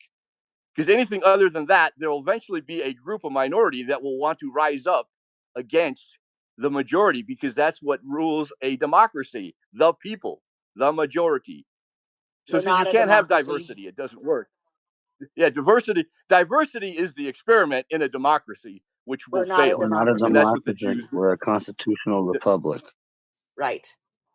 Well, that's fine, but I just call it. No, we don't do that. We need to stop doing that, because for our generation, that's all they've done is like democracy, democracy, democracy. I didn't even know that we were. But if you know the ideal of the United States, if you know what the ideal is and you follow it. But what I'm saying is that we need to watch the way that we use our words, because they have flipped them around and made them weapons. Right. You know what I'm saying? Kim, play it. Called spelling for a reason. Play the thing. Okay. We can get on track. All right. Well, I want to go through the next part of this, and then I'll play it. Play the thing so we can all get back on track. Okay, I'm going right now. I gotta find your DM. To pinpoint when it started going downhill, that's fine. But at the same token, we just have to know who it is that I don't want to hear any more about that. Honestly, well, that's what we have to do to solve it. So we're gonna have to exile them all, get them all the F out of the country. That's every not a Western solution. White country, that is. Oh no, that is the only solution. Let me streets. What kind of government is America supposed to be? 99% of them will tell you a democracy, but that's a lie. The word democracy is not. Whatever, man. Just follow the ideal of the United States. Bill of Rights. Let's not quiver over something like this. Founding fathers hated. Let's not quiver over something like this, man. Just follow the. It was the worst form of government there is, and I agree with them, because in a democracy, 51% of the people control 49% of the people. If you're part of the 49%, you're not free. America was founded as a constitutional republic. And in that constitutional republic that we have, 99% of the people can't take away the rights of 1%. You have your rights because you were born with them, human rights that nobody can take away from you. The government, the majority, no matter who they are, I can't take away your rights. And that's what our founding fathers gave us. But the psychological operations that they do to us, they make us believe that we're a democracy and that majority rules. You see? And they want you to believe that. Because then they say this poll says this many want this and this many want that and this many want this. And it doesn't have anything to do with anything. You hear George Bush saying democracy means freedom. No, democracy equals New World Order. Democracy equals slavery. The word democracy is not synonymous with freedom. It's the opposite of freedom. Democracy is the worst form of government you can have. It's majority rule. And the government can tell you exactly what they want to tell you to do. Because the majority wants it. I don't care what the majority wants.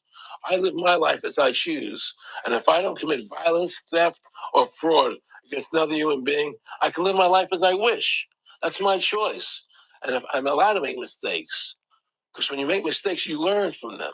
You grow as a human being. We're put on this earth to become the best individuals we can be. Right? We're not here to put on this earth so the government can tell us how to live our lives and what we must do. We put into these systems and these paradigms. No. Just going back to the sombrero. That was for energy. Now, getting back to what we were talking about. Go ahead, Jeff. Yeah, I was just gonna say, I think the thing. Oh, did the double mute get you? Yeah, the double mute got me. Okay, I'm back. Okay, so the thing is that I would agree that we have to get back to the foundational principles, but the problem is that we disagree on what the foundational principles are. And I forget what his name was that was speaking. The thing is that what made America great was not the color of the skin of the people that, or the race of the people that founded this country. What made this country great was the unifying principle that every man, woman, and child is created in the image of God, and because of that is given certain inalienable rights that cannot be taken away by the government. And they were protesting England, and they were breaking away from England, who did not believe that, and that was taking away their inalienable rights that are given to them by God. And so the whole idea was that we unify around the fact that we have these particular constitutional rights, no matter who you are, man, woman, or child. And I would argue, no matter what race you are. The reason why diversity has not been working in this country is not because you have people of quote unquote different races. It's because you have people with different worldviews, people that don't unify around that unifying principle that every single person has the freedom of speech, that every single person has certain constitutional rights that are given to them by God. That's why everything's been falling apart right now, is not because of different races coming in, is not because of anything like that. It's because of different worldviews coming in and then not adapting to the worldview that made America great when it started, and was the ideal throughout the first however many years that you want to say of this country.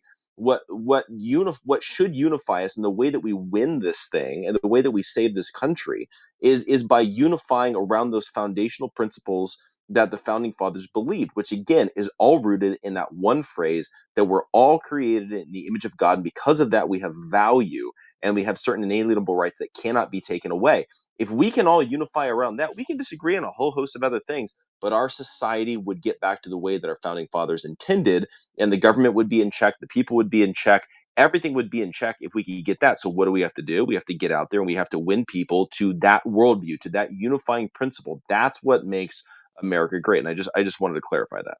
Well, and that speaks to what I was saying, that using that word democracy, right? It's a tactic that they have used because they've dumbed us down. We don't learn these civics. That's why we're doing this right now, because everybody has been basically whitewashed to they don't really understand the founding principles of the country. Religion's been removed, civics have been removed. And so we're out here fighting and not realizing that we have all the tools and all the weapons we need to win, like you said. We just don't know about them. We don't know that we have them because everybody has been just so dumbed down.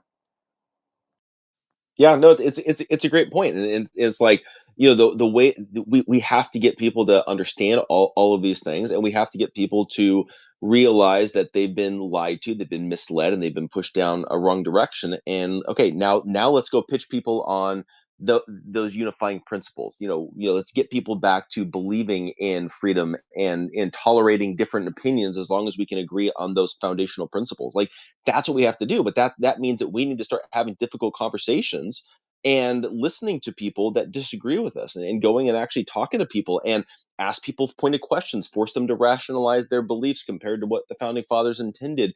understand, like you said, the civics of all this, how things are supposed to work, and not just how they're supposed to work, but why they're supposed to work. There's a reason, and there was a system in place of why the founding fathers established the country the way they did, with all the different checks and balances, with all the different ways and all the different constitutional rights and all the different means that they did to severely limit the federal government.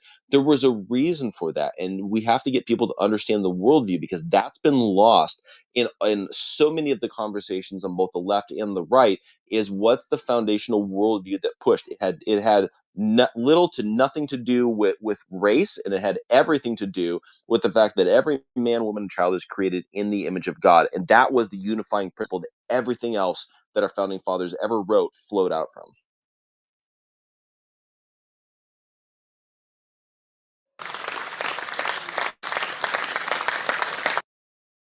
Nice, Kelly. Good job.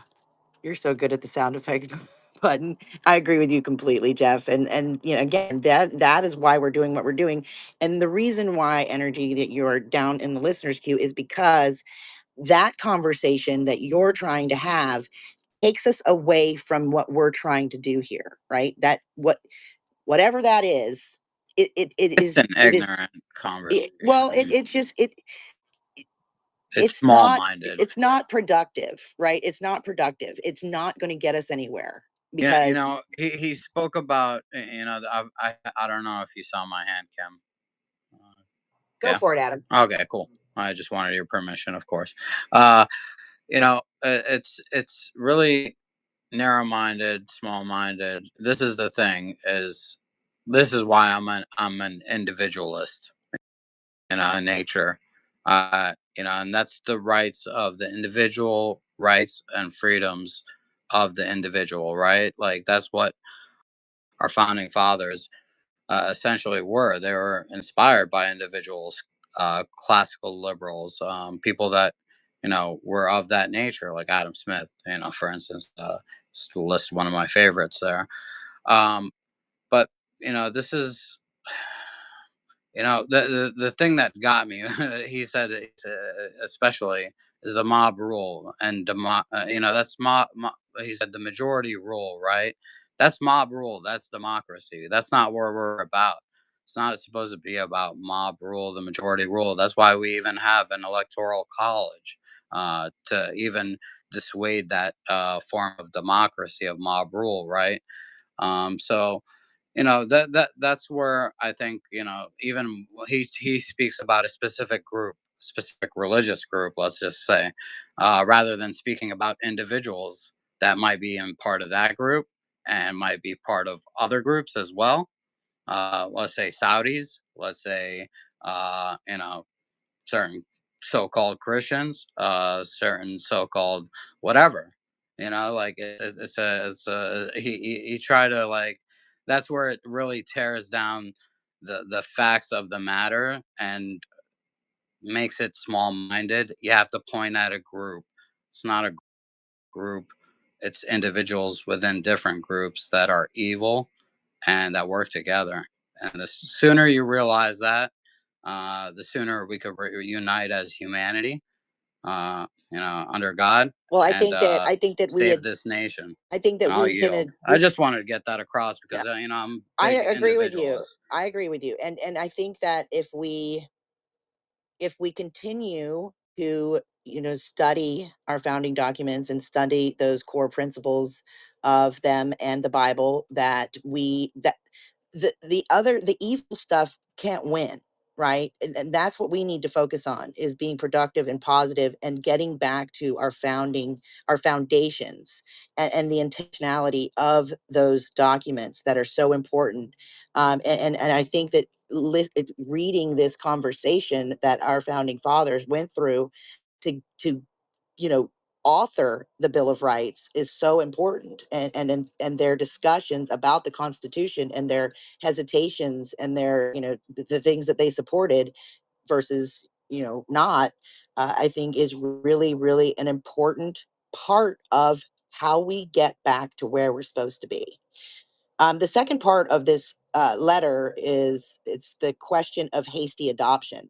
The first principal question that occurs: whether, considering our situation, we ought to participate the adoption precipitate the adoption of the proposed constitution. If we remain cool and temperate, we are in no immediate danger of any commotion.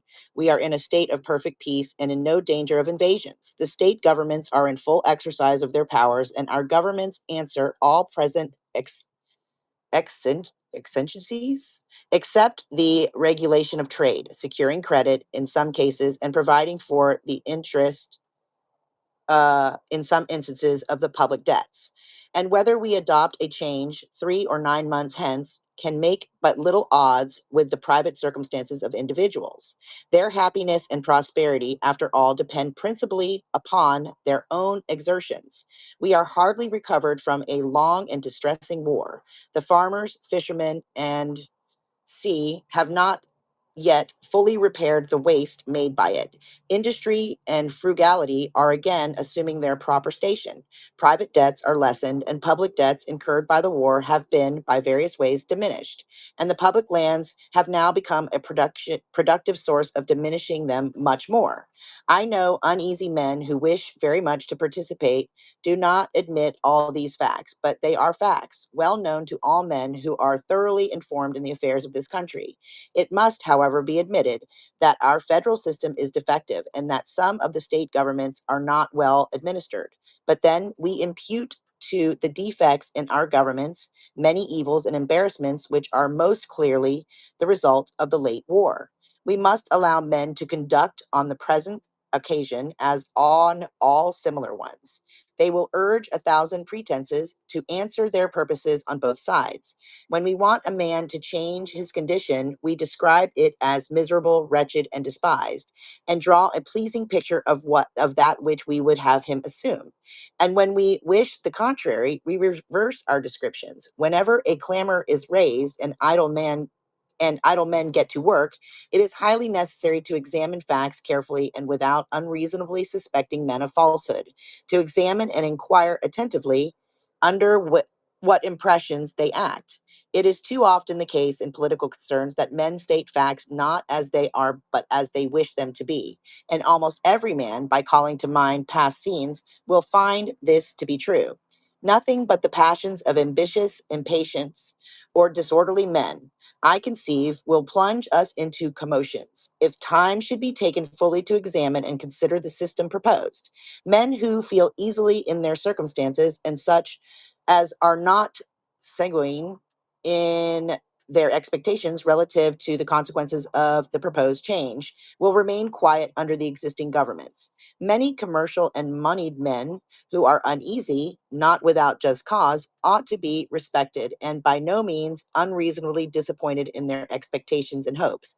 But as to those who expect employment under the new Constitution, as to those weak and ardent men who always expect to be gainers by revolutions, and whose lot is it generally is to get out of one difficulty into another, they are very little to be regarded. And as to those who designedly avail themselves of this weakness and ardor, they are to be despised. It is natural for men who wish to hasten the adoption of a measure to tell us, now is the crisis, now is the critical moment which must be seized, or all will be lost, and to shut the door against free inquiry, and whenever conscious the thing presented has defects in it, which time and investigation will probably discover. This has been the custom of tyrants and their dependents in all ages. So interesting that he was talking about the individual. Energy, I will let you back up, but I'm not like you're going to be in this conversation or you're not going to come back up. All right. So I think that it's really interesting, though, that we got into that conversation about the individual, and it was led by this idea of a democracy, and that we are not that, and that these guys, or at least this guy, was saying we don't have to rush into this. Everything is good right now, right? We just came out of this difficult war, and everybody's off licking their wounds, and now is the time to have the debate so that we get this right. So I think that we owe a lot of the greatness of our documents to the Anti-Federalists.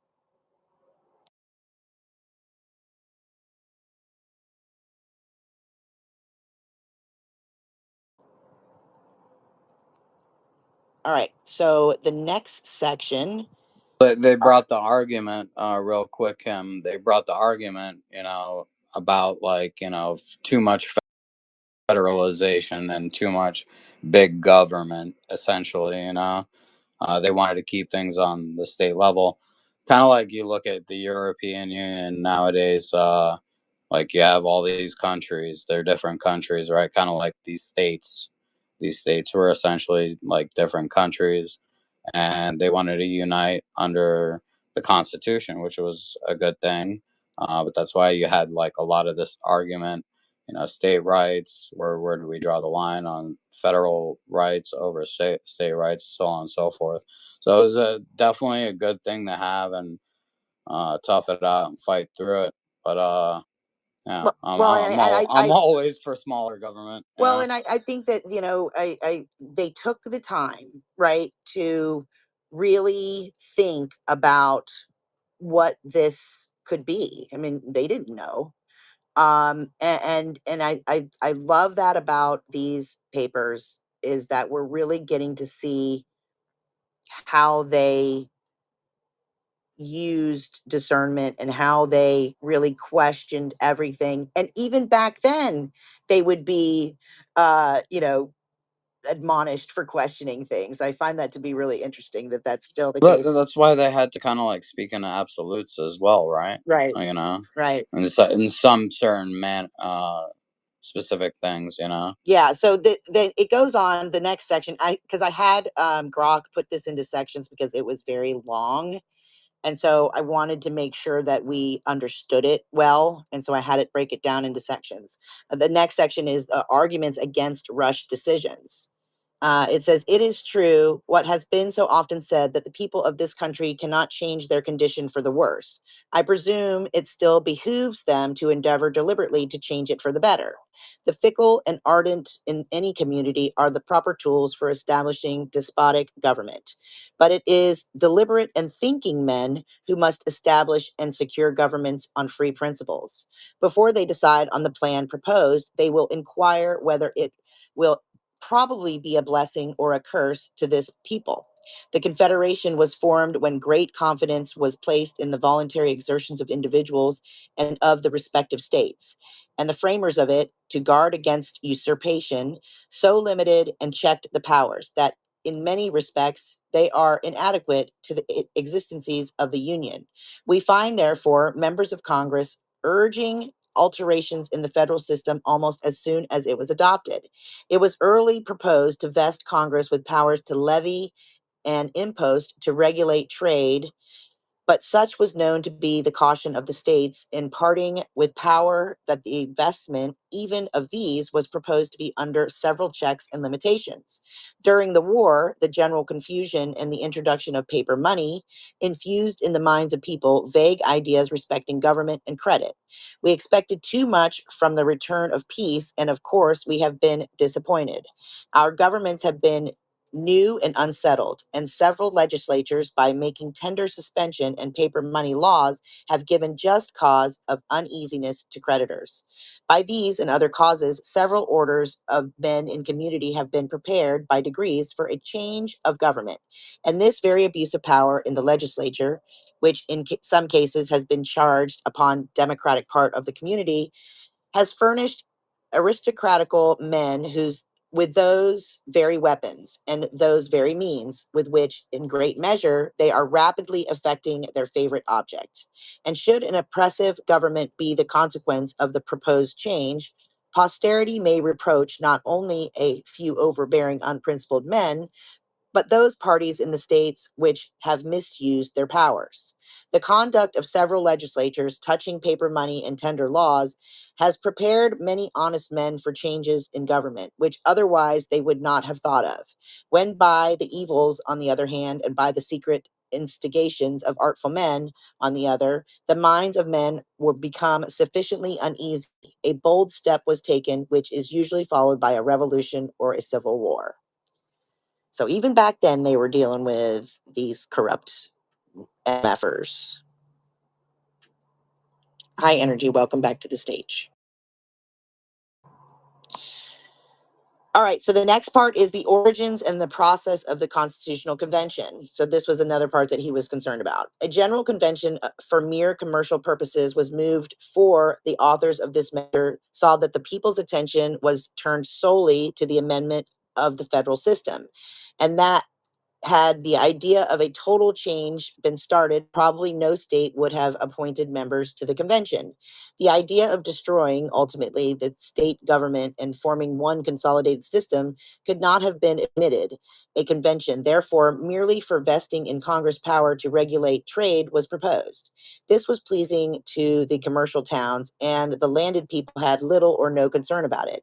In September of 1786, a few men from the Middle States met at Annapolis and hastily proposed a convention to be held in May of 1787 for the purpose generally of amending the Confederation. This was done before the delegates of Massachusetts and the other states arrived. Still not a word was said about destroying the old Constitution and making a new one. The states, still unsuspecting and not aware that they were passing the Rubicon, appointed members to the new convention for the sole and express purpose of revising and amending the Confederation. And probably not one man in 10,000 in the United States, till within these 10 or 12 days, had an idea that the old ship was to be destroyed. And he put to the alternative of embarking in the new ship presented, or of being left in danger of sinking. The states, I believe, universally supposed the convention would report alterations in the Confederation, which would pass an examination in Congress, and after being agreed to there, would be confirmed by all the legislatures or be rejected. Virginia made a very respectable appointment and placed at the head of it the first man in America. In this appointment, there was a mixture of political characters, but Pennsylvania appointed principally those men who were esteemed aristocratical. Here, the favorite moment for changing the government was evidently discerned by a few men who seized it with address. 10 other states appointed, and though they chose men principally connected with commerce and the judicial department, yet they appointed many good Republican characters. Had they all attended, we should now see, I am persuaded, a better system presented. The non-attendance of 8 of 9 men who were appointed members of the convention, I shall ever consider as a very unfortunate event to the United States. Had they attended, I am pretty clear that the result of the convention would not have had that strong tendency to aristocracy now discernible in every part of the plan. We shall view the convention with proper respect, and at the same time that we reflect there were men of abilities and integrity in it. We must recollect how disproportionately the democratic and aristocratic parts of the community were represented. Interesting. So they were not happy with the attendance. I mean, they're already blaming the Democrats are already making a mess. So they thought or at least this guy thought that they were all going for this convention to alter the Articles of Confederation, not to create an entirely new document.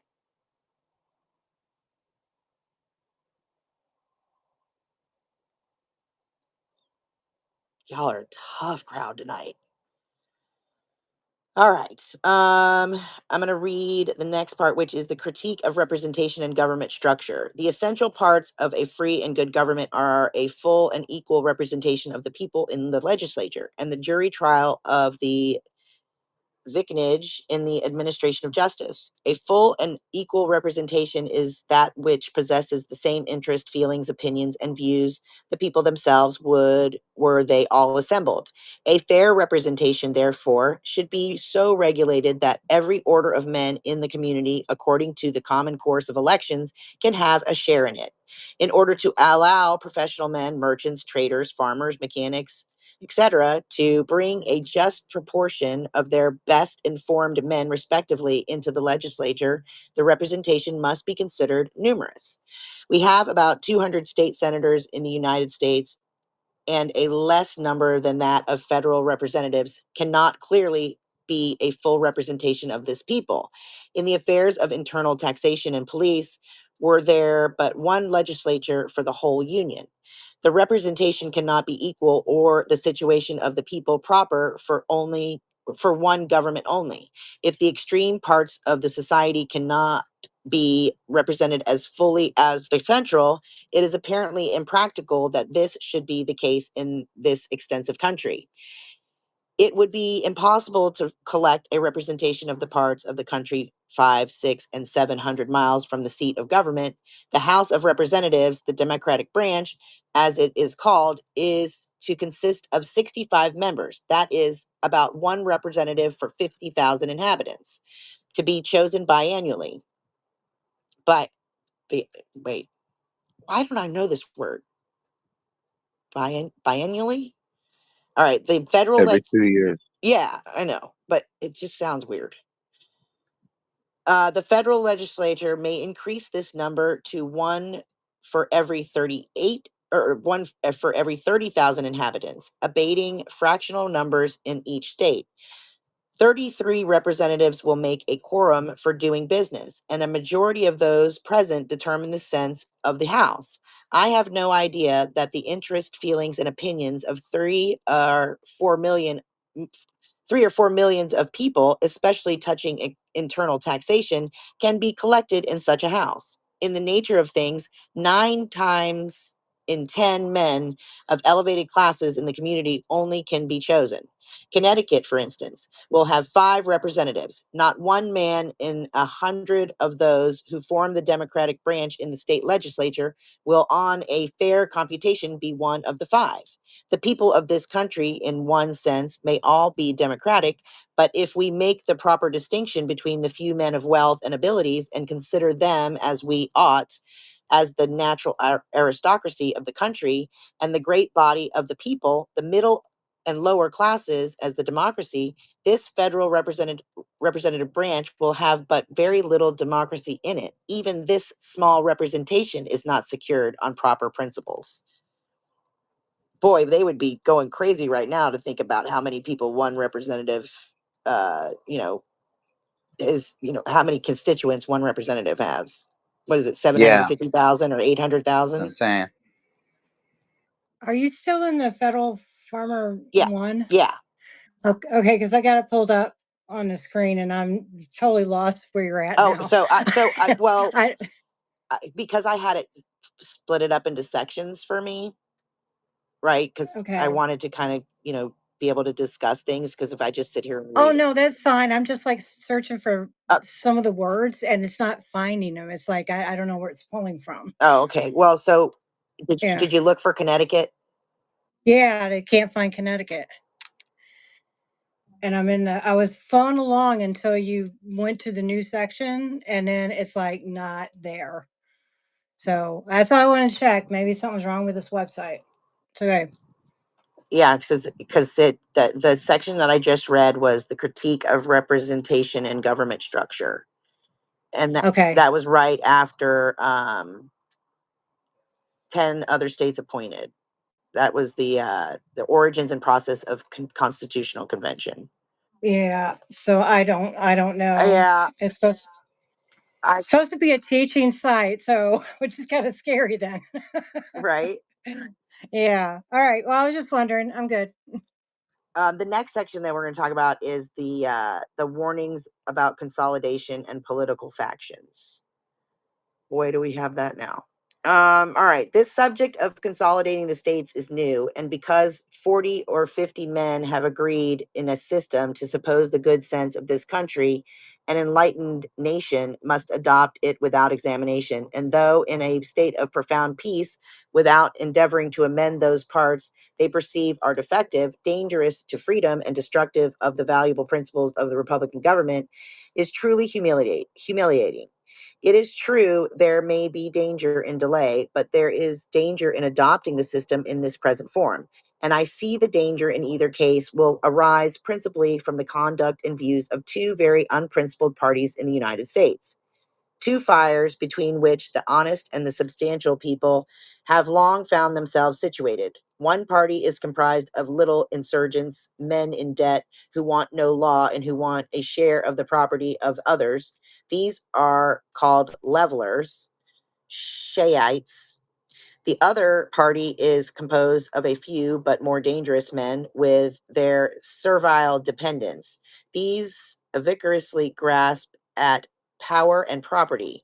You may discover in all the actions of these men an evident dislike to free and equal governments, and they will go systematically to work to change essentially the forms of government in this country. These are called aristocrats or Morosites. Between these two parties is the weight of the community, the men of middling property, men not in debt on one hand, and men on the other content with Republican governments and not aiming at immense fortunes, offices, and power. In 1786, the little insurgents, the levelers, came forth, invaded the rights of others, and attempted to establish governments according to their wills. Their movements evidently gave encouragement to the other party, which in 1787 has taken the political field and with its fashionable dependence and the tongue and the pen is endeavoring to establish in great haste a politer kind of government. These two parties, which will probably be opposed or united as it may suit their interests and views, are really insignificant compared with the solid, free, and independent part of the community. It is not my intention to suggest that either of these parties and the real friends of the proposed Constitution are the same men. The fact is, these aristocrats support and hasten the adoption of the proposed Constitution merely because they think it is a stepping stone to their favorite object. I think I am well founded in this idea. I think the general politics of these men support it, as well as the common observation among them, that the proffered plan is the best that can be got at present. It will do for a few years and lead to something better. I mean, it's amazing how, like, we are in the same kind of situation here. Like, you just keep repeating and we just keep doing the same thing over and over again and making the same mistakes, but just less informed. Well, we just keep repeating history because we don't look at history. Right. Right? Right. Yeah. Not anymore, anyway. Or we're looking at revisionist history. Right. That's right. That's exactly right. Oh, Lens is coming back up. So the role of the state conventions and call for deliberate examination. The sensible and judicious part of the community will carefully weigh all these circumstances. They will view the late convention as a respectable assembly of men. America probably never will see an assembly of men of a like number more respectable. But the members of the convention met without knowing the sentiments of one man in 10,000 in these states respecting the new ground taken. Their doings are but the first attempts in the most important scene ever opened.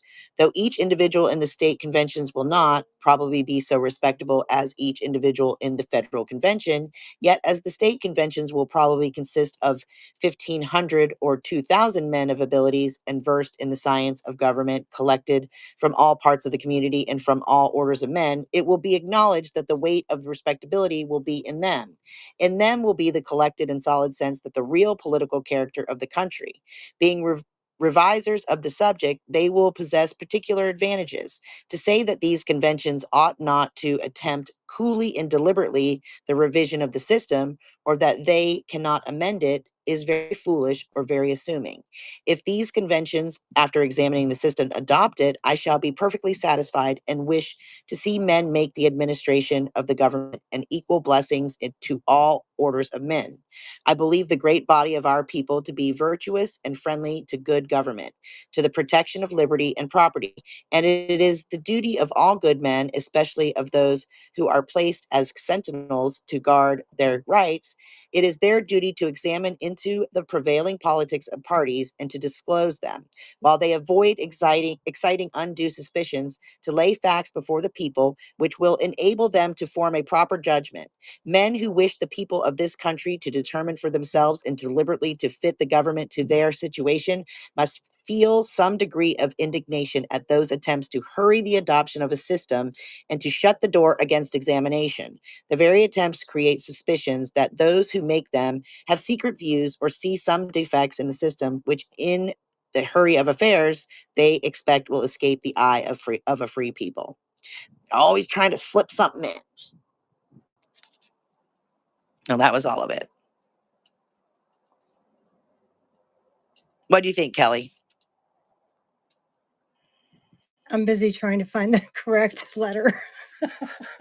Oh, Sorry. did you have the wrong letter? No, I had the right one, but I think they actually decided that I have actually cut out sections. So I'm looking to find something that's, correct. Well, I can put, you know what I'll do is I'll copy this and put it in the, I'll put it in the chat. How about that? Okay, I appreciate that. Thank you. Well, I'm actually going to put it in a DM because I'm on my iPad reading, which is on my account. No, I get that. Okay. So I've never read these before. And so far I am pleasantly pleased with the subject matter. All right, there you go. There's the sectioned off. It says the message is too long. What? In a DM? Yeah, I'll just have to cut off part of it. Fine. Mr. Filby, Mr. Filby, are you awake? Yes, of course I What did you think of that? Have you read that letter before? No, Have you read any of these before? Or just parts of them? not recently. I didn't even know they existed, honestly. I am a product of frickin' Florida public schools. I have a question real quick, if I may. Go ahead. What are you reading? I'm reading. I just got in here a little while. So we are reading we just started the Anti-Federalist papers. We're reading them in chronological order, both the Anti-Federalist and the Federalist letters. So this is the third one that was published on October 8th of 1787, and it was by Federal Farmer. So we've read Cato and Sentinel, and then this is our first one by Federal Farmer, which was supposedly Richard Henry Lee. So I don't know much about him, so I'm going to find out from Grok as soon as I finish copying this stuff for Kelly. Right. That's why I couldn't find what you were reading, because I was reading Federalist Paper 1, not Anti-Federalist. Ah, yes. Yeah, so there's like 20 something essays before you get to the first publication from the Federalist by Alexander Hamilton. That one doesn't come about until October 27th. So a month after the first letter was published by Cato is when you start getting into the Federalist. Yeah, there was definitely an opposing point of view. Word. It was noteworthy. Most definitely. And, I think it's important, as we read these to remember that your Bill of Rights would not exist if this debate had not taken place. I think I got it, Kelly. Chris, that's where I agree with you, is that where, the Anti-Federalists had that pushback that was much needed, and then it Oh my gosh, they created brought up such important subjects. I mean, so important. Well, you had Thomas Jefferson versus James Madison. They were both, weren't they both Federalists? And that's how we ended up with like state sovereignty. Like state sovereignty is a thing. It still exists. So I think that was created due to a pushback from the Anti-Federalists. Things like that, state rights. Where Biden couldn't mandate, masks, for instance. It had to be state by state, and state or lockdowns. Even Trump was not, it wasn't on him. He left it up to the states because that's the way a republic works. And that's due to, I believe, the pushback that we got with the Anti-Federalists. 100% agree. Like, I think they have their great points of view. And as far as statehood and state rights, see, this is where European Union got it wrong. Like where we actually got it right. We have a unifying document, which is the U.S. Constitution. I don't believe they have something like that. And So, that's why they're in the situation they're in versus what we're in. I mean, the exactly. 10th Amendment is really the key factor in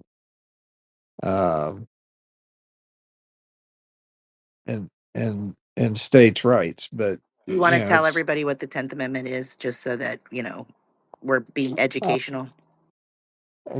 it basically, the Constitution tells the government what they can't do, and everything that we've told the government that they can't do is reserved for the states and for the people.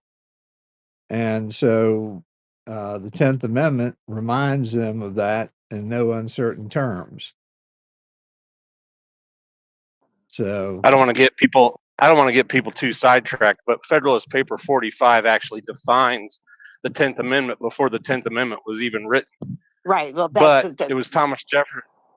Yeah, it was Thomas Jefferson. Thomas Jefferson at this time was in France as a delegate, and he had correspondence with Madison. Madison didn't really think there needed to be a Bill of Rights. Hamilton, actually, in Federalist 83, Hamilton says why there shouldn't be a 10th Amendment, but you could see today, like I said, I don't want to sidetrack everybody. I know you want to go through all of these, but to me, I agree with Hamilton at the time, but I disagree with him in our time, because you could see how our federal government has really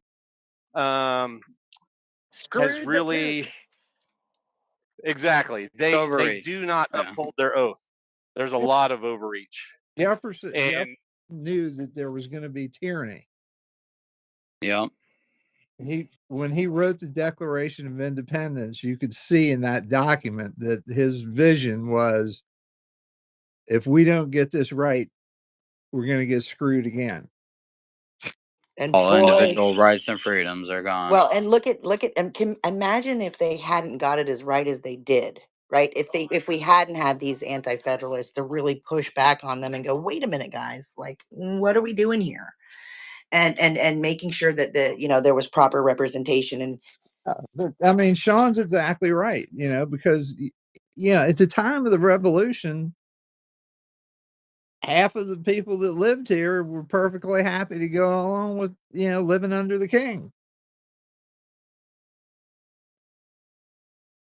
Well, Sean, we were talking about there's 20 anti-federalist essays and letters published prior to Federalist number 1. So that's kind of what we've been in, is the discussion of we've read 1 and 2 of the Anti-Federalist, and then this is number 3 by Federal Farmer. This is the first one that Federal Farmer wrote. So yeah, I just wanted to know where we were at, because I was like, I couldn't, because somebody said Federalist Paper, and I was like, okay, I'm gonna, because that doesn't sound familiar what you were reading. I was like, is that what where is that at? Well, yeah. So the and so that's why I had to jump here to ask. They're so much. They're actually a lot harder to find because they weren't as widely published, and these men weren't as widely known. So I think that is part of the intrigue here, is that you're getting a real insight into not the known heroes and the known authors, right? But just the ordinary men and their disposition and their ability to discern, hey, wait a minute, guys, like, if we do that, it's going to take us right back to what we just, basically got into a bloody battle about. So I find that to be quite interesting. Right, and I'm going to post something in the Purple Pill that the 10th Amendment Center, I like. It has something to do with elected despotism that Thomas Jefferson really feared, which is where I believe we are at today. So I'm gonna search that up real quick. I'm gonna post it in the Purple Pill. It's really informative. And Thomas Jefferson didn't think it would take 20 years before we would fall back into some kind of despotism or tyranny. Well, according to one of our people that came in here earlier, not one of our people, but somebody who came in here earlier, he said that we basically only had a republic for about 20 years. He said with the War of 1812 was sort of the beginning of the end. And one of the things is it's the dissent. You know what I mean? Like that was voiced. You know, in regards to that, you got me mixed up, Kim, because you said that guy was one of our people. That guy is definitely not one of our people. But yeah, I corrected myself. Adam stood really some type of way but he because did he's say drunk. that, He and did I not think like he was that pretty guy. right about the 20 years of a republic. You know, that kind of makes sense. So you know, I asked Grok like if there were any key quotes or profound statements in this particular letter, and so it gave me a few of them. It said on the dangers of hasty adoption and blind change. If men hastily and blindly adopt a system of government, they will as hastily and as blindly be led to another, till the peaceable and better part of the community will grow weary with changes, tumults, and disorders, and be disposed to accept any government, however despotic, that shall promise stability and firmness. I mean, this is us to it's just uncanny how much this, you know, they're it's like almost like they're time travelers. I remember what I was gonna say before you threw me off there with that guy. Regardless,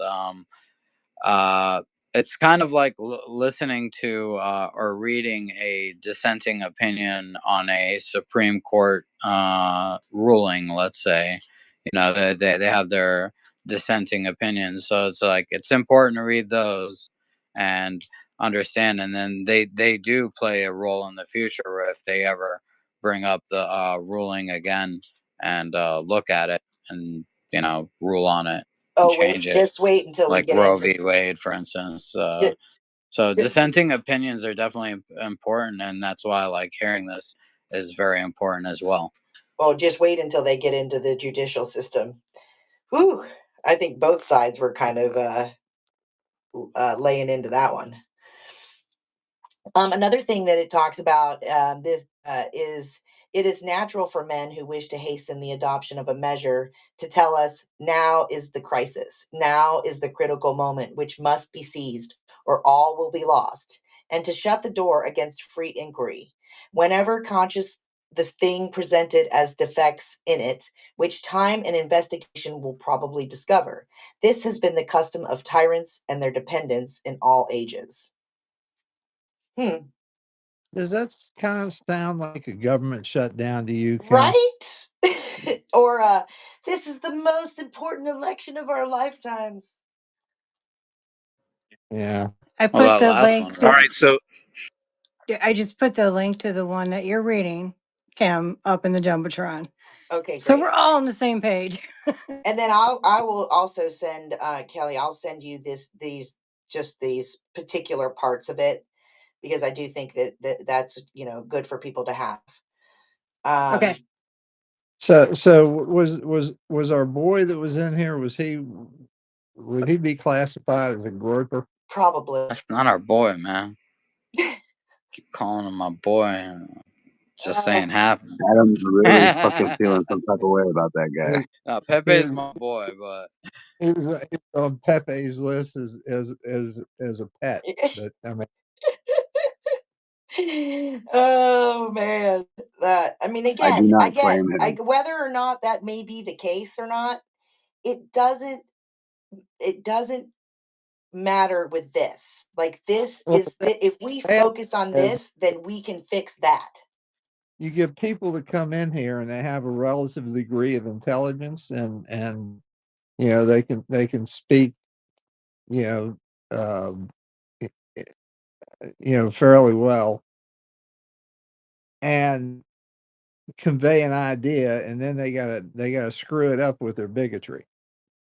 Yeah, it's a shame because it's like you're bringing all these proper things to the table and you're pointing out pertinent things, but the thing is you're falling into the group ideology aspect of it, rather than being on an individualistic basis like Soros. Well, I'll talk smack about Soros all day, and specific people. That's about it. Well, You group people in, and you ruin everything you say. Well, and then it loses its weight. In the class of people, and you can't do that. No. Number one. It's disgusting, and we probably just should have booted him. But well, I mean, if I was co-host, would have happened. Well, I listen. I was going to let him say what he was going to say, and then I was going to get rid of him if he couldn't be, Oops, I said productive. All right, so there's another quote here, which I think is completely relevant right now. So the fickle and the ardent in any community are the proper tools for establishing despotic government, but it is deliberate and thinking men who must establish and secure governments on free principles, right? So even back in this time, they're trying to, sway the public, right? It's the court of public opinion is the most important thing, because if you control the opinion of the masses, then you have control over everybody. So I think that is very similar to what we see now. The amount of mainstream media that has just basically brainwashed a good portion of our population is quite unbelievable. But we have to think that it's been decades that we have been brainwashed and propagandized on some level. I mean, I don't think that it would just started happening when Obama modernized the Smith-Mundt Act. I think it was happening well before that. He extended the Patriot Act. Yeah, that one's got to go. And again, I think that we can get rid of these things if we learn if we learn how our government works and what the thought process was in forming the government. I think that is the answer to us actually solving a lot of our problems. You mean if we heed the warning that our founding fathers gave us, well, and what you're reading through now, right? And we beyond. Clearly did not heed the warning because none of us read the warning, right? We didn't know the warning. We were just like, oh, we're freedom of speech, freedom of religion, freedom of blah blah blah. We didn't have any freedom. Come to find out, and still don't to some extent. And that's why I think it's really important that we, establish what these social media companies are, and then make sure that no one person has total and complete control and power over our ability to, gather and discuss things and debate.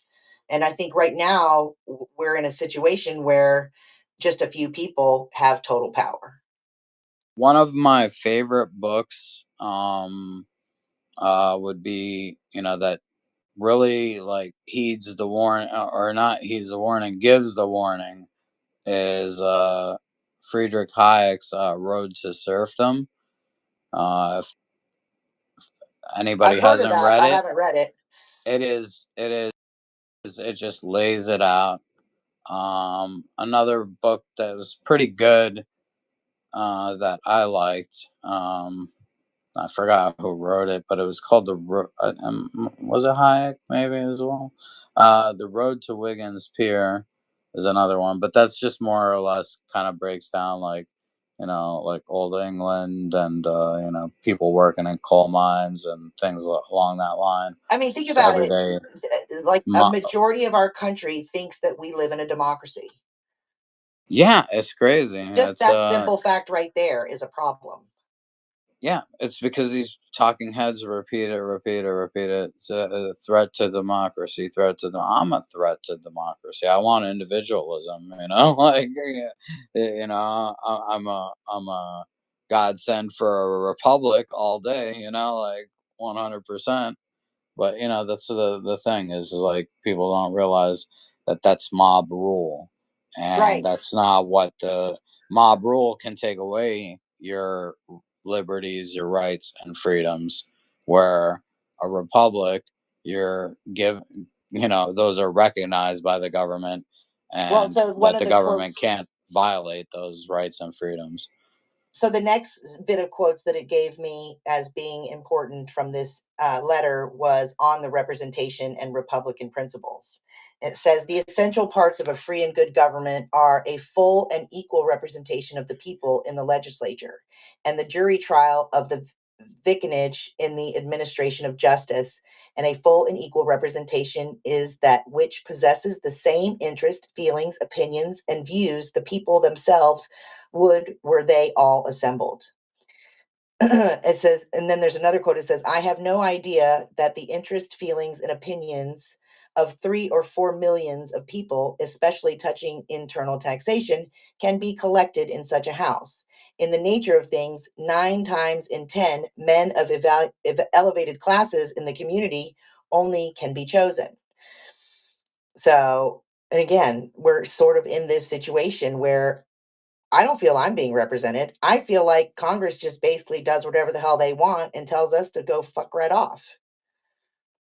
So that goes into what Chris was talking about, I don't know, a while ago. Well, he also brought it up tonight in regards to, like, what was it before, Chris, that a representative had how many constituents that they would represent compared to now?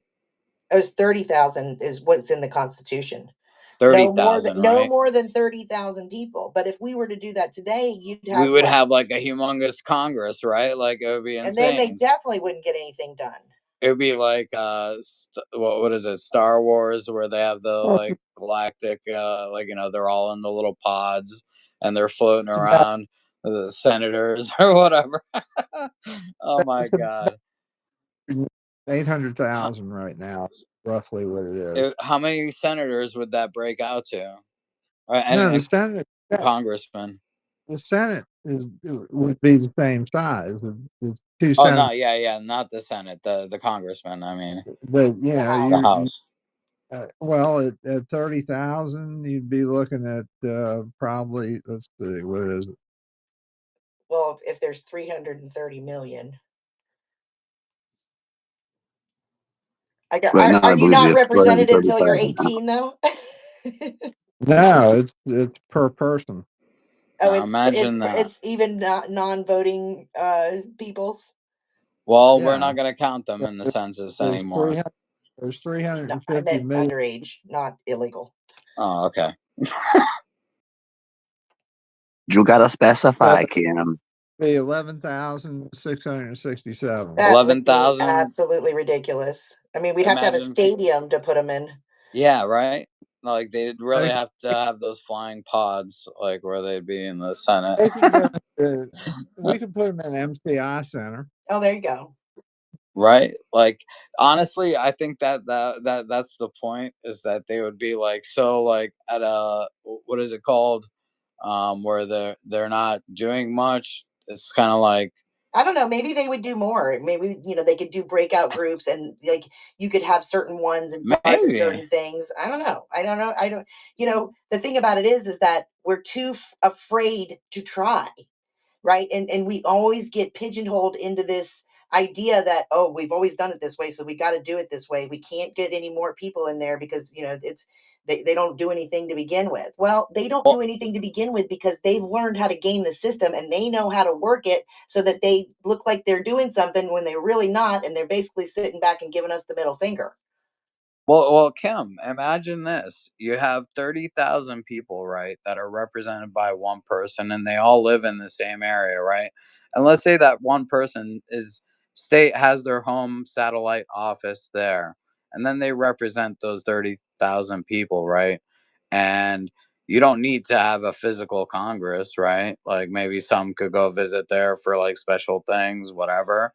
And they stay in their home state and within their constituency, which they're held accountable to, right, by those 30,000 people, know where that person is. And if he messes with them, it's pitchforks and wait, a novel? What a novel idea! Wait a minute, right? Like, imagine with their constituents. That would be crazy.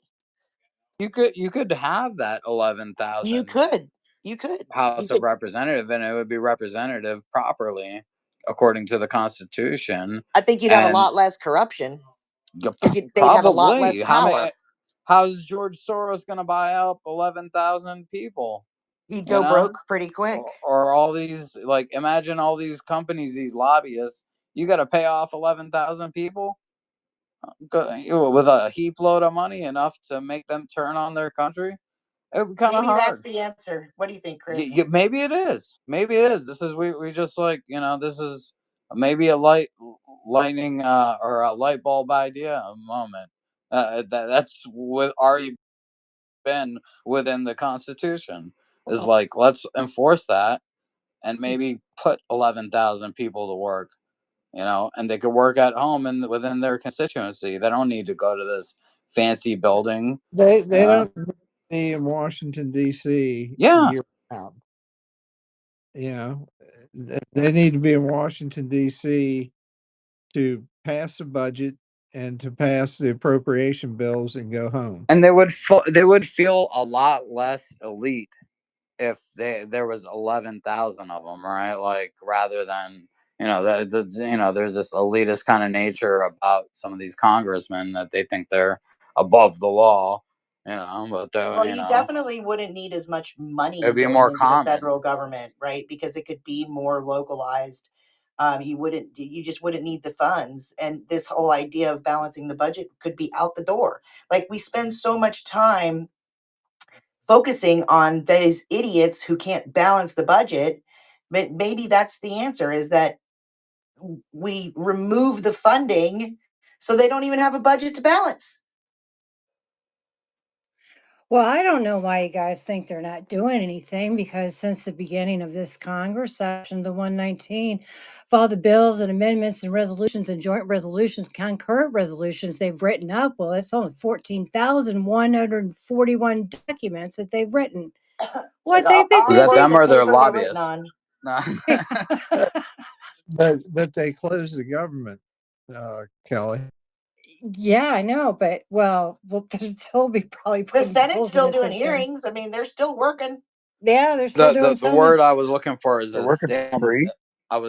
stalemate. And with a stalemate government, like, it's not doing much. It's not spending. It's not wasting money. You know what I mean? Like, in that regard, as far as, like, getting maybe 11,000 people in there. They're just collecting and piling up the bill, and because everybody's. What you need to understand is that the legislative branch is exempt. They are not the same. Of course, they still get paid. The executive branch is what gets shut down, not the legislative branch. Oh, so we've got these lily-livered, non-representative fucks, that are still working and getting paid. Meanwhile, our powerhouse that is trying to fix problems has to furlough. Like, it's supposed to be a slow-moving government. That's why it was supposed to be single-issue bills. Don't tell Trump that.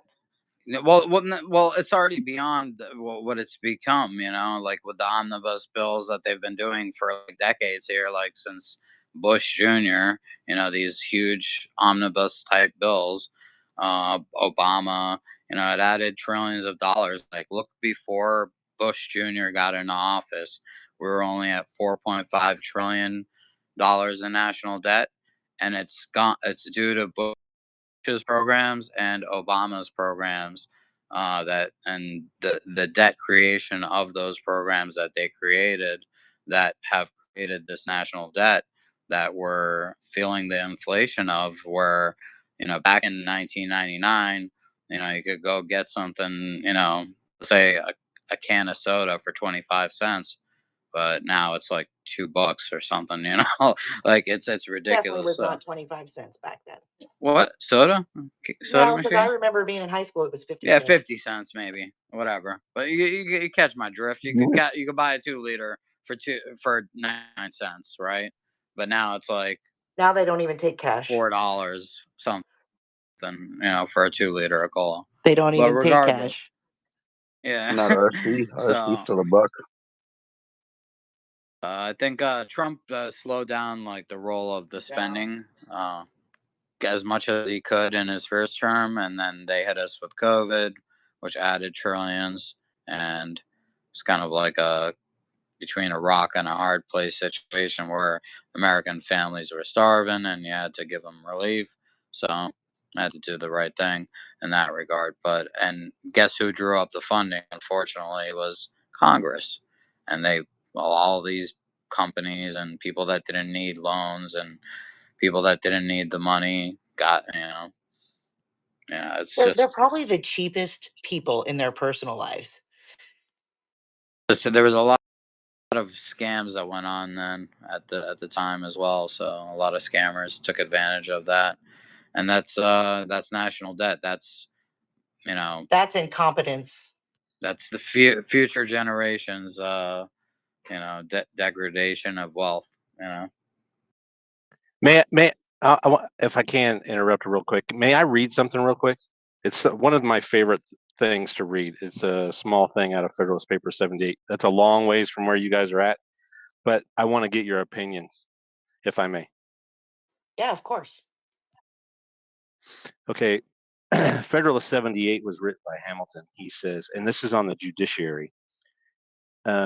He says, there is no position which depends on clearer principles than that every act of a delegated authority, that would be your legislation, contrary to the tenor of the commission under which it is exercised, is void. No legislative act, therefore, contrary to the Constitution, can be valid. To deny this would be to affirm that the deputy is greater than the principal, that the servant is above his master, that the representatives of the people are superior to the people themselves, that men acting by virtue of powers may do not only what their powers do not authorize, but what they forbid. So that is where we're just so there. it's kind of exactly right. And so how long ago was this? 1789-ish, roughly, because or right before that. So these guys were in their late 20s and early 30s with an exception of a handful. It's repugnant of the Constitution, right? And yep, that's the thing. Well, and I'm very hopeful and I'm excited to see how our government operates now that the Chevron deference thing is over with, because that in my whole adult life, I mean, it was in place, right? It was 40 years. It was in place since 86. Okay. Now we're going to get to see some of those restraints and loopholes gone. So it'll be interesting to see how that changes our power, because the legislators gave it away with that. The best is yet to come. I'm telling you, with these indictments, and I'm still totally shocked that got overturned. I thought in a million years we were not going to get that win. Chevron deference, exactly. That's the thing, is it's being put to the test. We've got Gorsuch, who's a sovereign and individual believer. We've got some good things unraveling here. With the indictments of the first FBI head, FBI agent, ex-FBI It's not strong agent. enough. I want them to quit fucking around. It's more. I know you want more. Yeah, I know you want more, Kim, and it's coming. Those were really just really squishy charges. Normie, all those little fellas are going to be facing their due justice, because this is going to open discovery, so it's going to be fun. Let's say to watch these people go down. This was the first set of indictments. Yeah, Sean nailed it there, though. Yes, absolutely. Yeah, and I'm so thankful that you brought that up. And that's from Dustin. Dustin Welling said you nailed it. Yeah, I did post that in the Purple Pill. It's just a small little excerpt just to give everybody some little sugar before we get there. You know what I mean? Oh, yeah. Give people some excitement. I also did post an excerpt from de Tocqueville's book on democracy. Democracy is tyranny of the majority, and that's why the left and let's say the Uniparty loves saying American democracy. I have a lot on that because you could go back if you look at. Man, you guys are just really. I could just talk forever. Go for it. But if you look,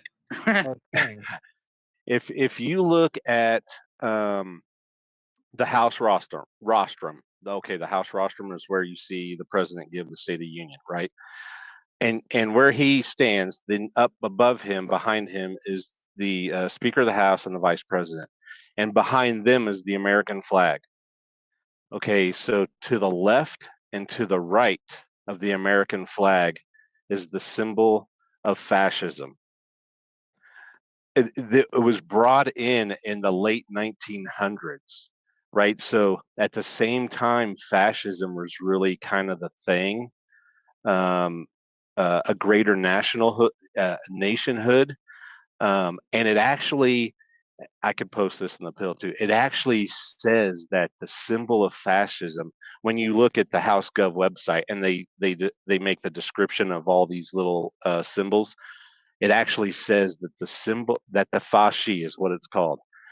That symbol is the symbol of American democracy. And if you actually read what Mussolini says in the doctrine of fascism, how he defines fascism, he says it's true democracy. He says 4 words at the end of some other stuff he says, but I don't want to take up the whole time. But well, I definitely 4 want to words get into describes. that for sure. But I want to just before we leave off of, because we finished up this essay, I did want to talk a little bit about the author, okay, and what the story is, because, these are all penned as anonymous. So we don't really know for sure if who they say is the author, especially with the Anti-Federalist. The Federalist, it's a little bit more clear, but with the Anti-Federalist, so Federal Farmer, let's see, the true identity of the author remains a subject of scholarly debate with no definitive proof establishing authorship.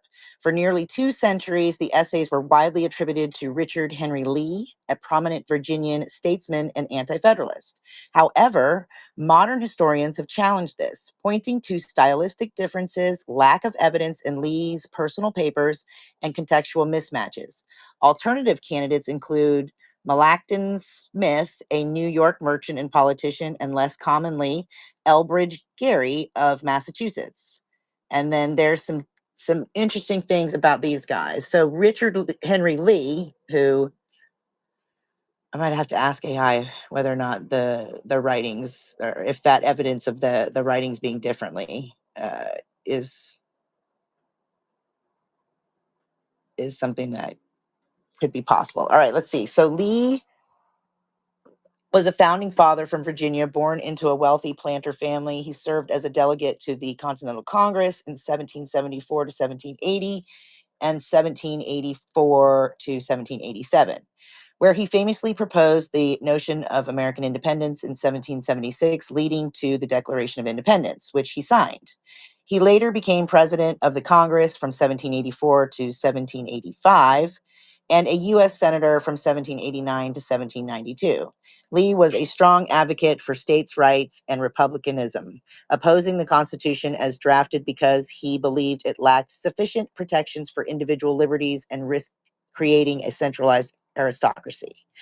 Arguments for authorship. Early Federalist newspapers in 1788 attributed the letters to Lee, and this view persisted through the 19th and early 20th centuries due to his known anti-federalist stance and presence in New York during the letters' publication. Many historical editions and collections, including those with Liberty Fund and the University of Alabama Press, still credit him. But starting in the 1970s, scholars noted inconsistencies in writing style. Lee's letters were more formal and less analytical, and no references to the essays in his extensive correspondence of families or family papers. He was also ill and focused on other matters during the period. Interesting. Now, it says leading alternative, Melancton Smith. Background. Smith was a New York merchant, lawyer, and politician who served as a delegate to the Continental Congress from 1785 to 1788 and played a key role in the New York ratifying convention, where he initially opposed but later supported the Constitution with amendments. Born in Jamaica, Queens, he was self-educated, involved in trade, and became a vocal anti-federalist, emphasizing concerns over representation and federal power, themes central to the Federal Farmers' Letters. So, arguments for authorship. Historians like Gordon S. Wood and others in the 1970s and 80s suggested Smith based on his stylistic similarities, his New York location, and matching political views. His speeches at the ratifying convention echo the letter's arguments on representation and aristocracy. Some argue the letter's moderate tone aligns with Smith's eventual compromise on ratification. Arguments against, while plausible, direct evidence is lacking, and some scholars note differences in emphasis. Boy, man, they just don't ever want to get off anything. It's what we have always known. No, it's all a lie. Other candidates, this Elbridge Geary. Geary was a Massachusetts merchant and politician, a signer of the Declaration of Independence, delegate to the Constitutional Convention, where he refused to sign due to lacking a Bill of Rights, and later U.S. Vice President under James Madison. He's famously associated with gerrymandering due to his role in redistricting. Interesting. Arguments for authorship. Historian John P. Kaminsky has proposed Geary, citing parallels in objections to the Constitution, standing armies, judiciary powers, and potential access to New York printers through networks. Arguments against. Geary was not as ardent an anti-federalist as the letter suggests. He supported a stronger union and was absent from key New York debates. Most scholars view this attribution as less likely than Smith or Lee. Interesting. I did not know all that. So now we've figured out who the father of the gerrymandering is, which, again, very prevalent and relevant in today's age. I'm just so, like, every time we do this, I'm so disappointed in my history teachers. Like, this stuff is so interesting, and those classes were so friggin' boring. Like, my kid right now is struggling because he is so bored at school, and they could make it freaking interesting and actually teach them something. But honestly, Kim, go back to when you were that age. Would you find this totally interesting? I would find it way more interesting if, like, I mean, think about it. Tell things put your about head when back. you make it. Go back But to I'm when you were saying, 15. but it would be a lot more interesting than having to stand up in front of the class and just read, right? It's Like the having a teachers. discussion about the people and like learning about their cadence and learning about the nuances. Maybe they did something interesting, like the whole gerrymandering thing, right? Like, and what is gerrymandering? We didn't learn that. And quite It's the frankly, our teachers. government is way more interesting than freaking Real Housewives. I mean, you want to watch some diabolical shit, just watch C-SPAN for a bit. I mean, they didn't teach you that they could draw a congressional district that's like 4 miles wide and goes across an entire state and then drops down and then opens up into another little area that's about 20 miles square and then call that a congressional district. Most people don't even know that there's 9 justices in the Supreme Court, Chris. I mean, they literally had a congressional district that went through 2/3 of the counties in Maryland. Don't they have that in Chicago right now? Doesn't it do like some loop-de-loop?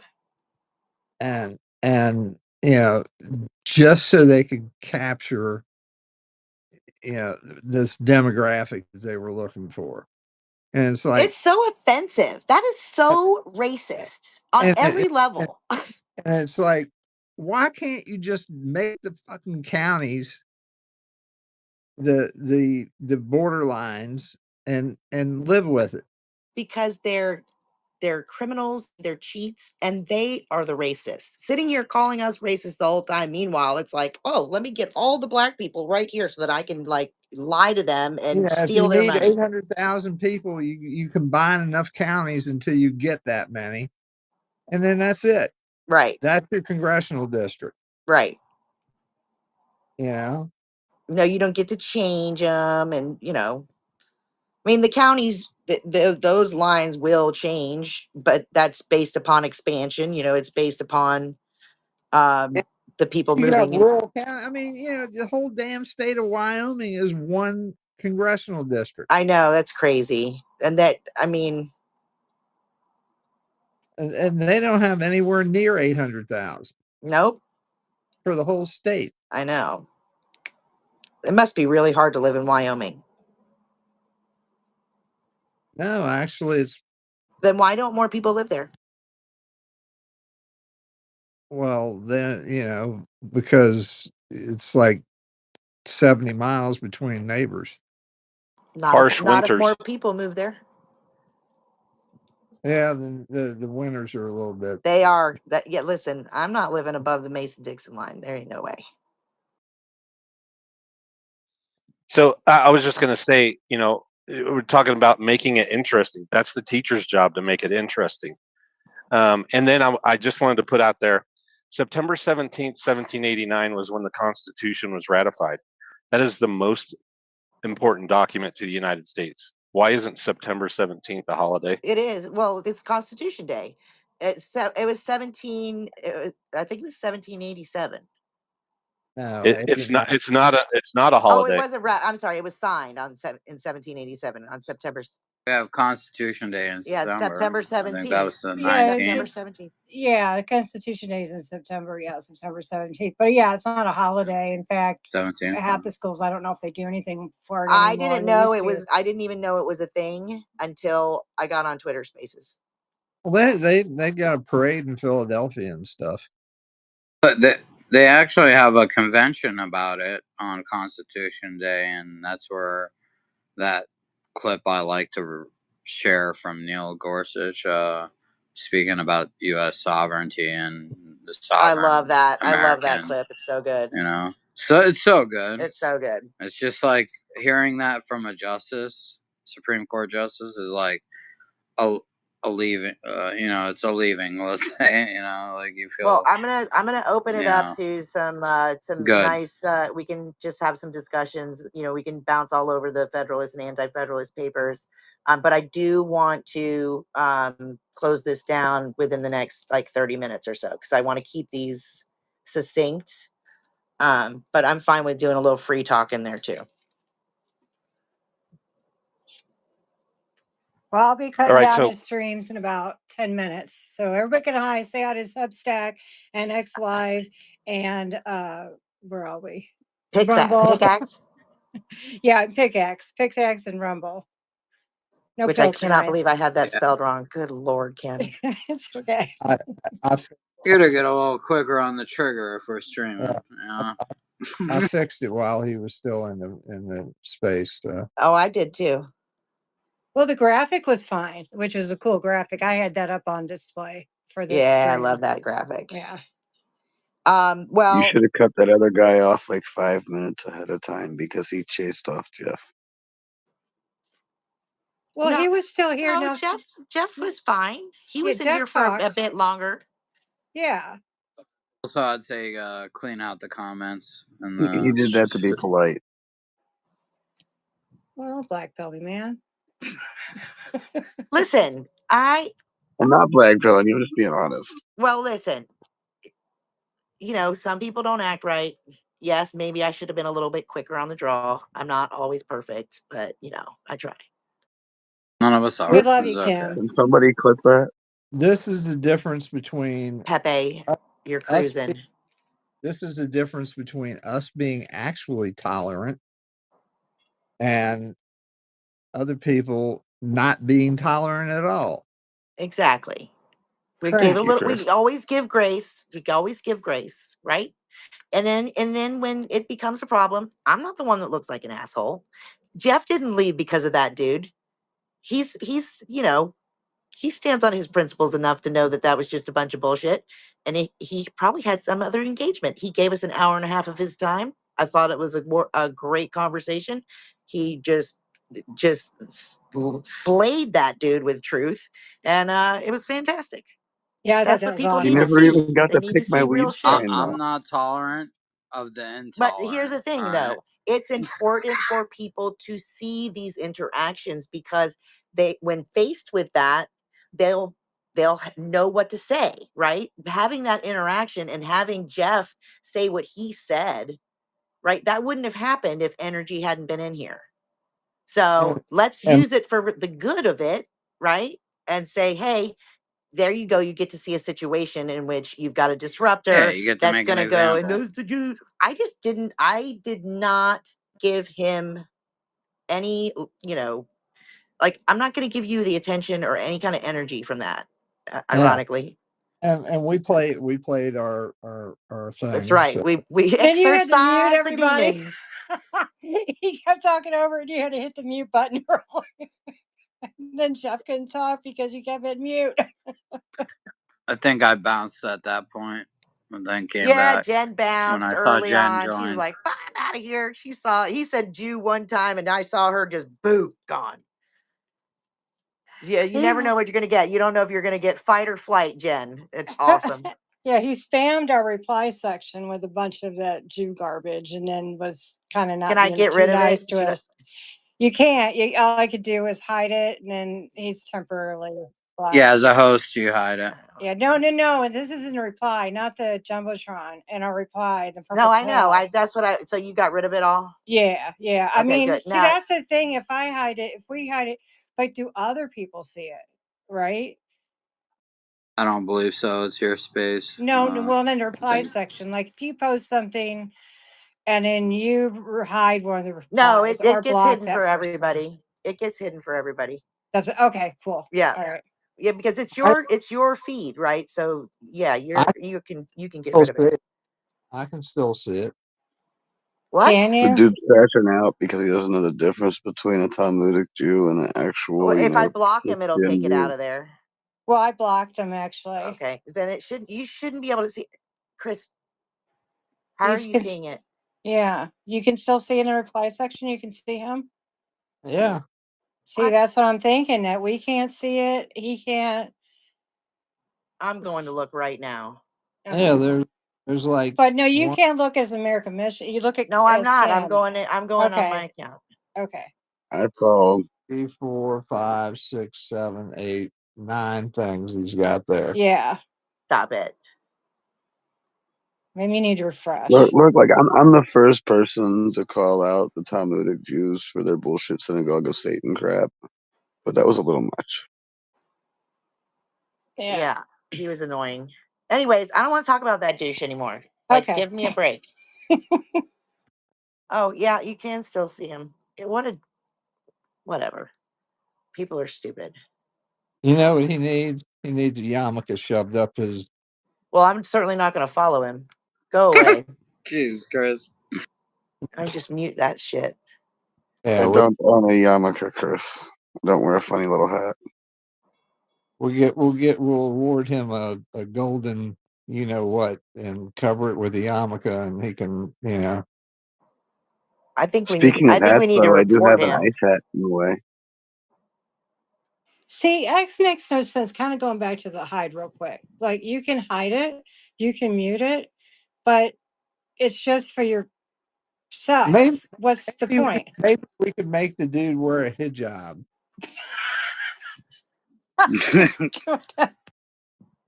I'm just gonna block Put him him, in and a I don't care. niqab and throw. His punishment. He can wear a hijab.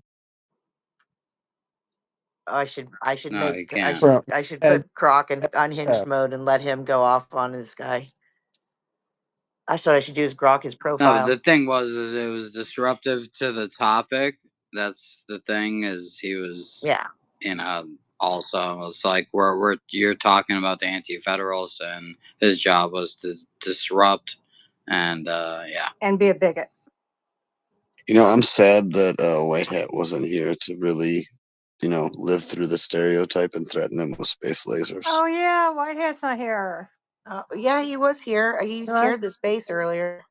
Maybe he dropped you after. He probably, as soon as they say the Jews, I thought everybody was going to be like, yes, let's do Saudis, the Qataris. I thought we were going to do that, but we didn't. All right. So I did do a grok on his profile. And it says that Move Clouds 9, a passionate advocate for mass deportations and strict citizenship laws, believes only pure white Northern Europeans can resolve global issues, pushing for a return to the 1790s U.S. naturalization standards. Move Cloud 9's been railing against perceived Jewish influence, calling out psychological warfare and Marxist attacks. Yeah, he's a groper. Yeah, I mean, but he's not wrong about the Bolshevism, but he really needs to learn to delineate the nuance. Well, he put his phone number and his name in here. here. He said, call Thomas Workins 424 blah, blah, blah. Activate the atmosphere now. Move Clouds 9. Yeah, well, just block him. I did. I blocked him and I grokked him.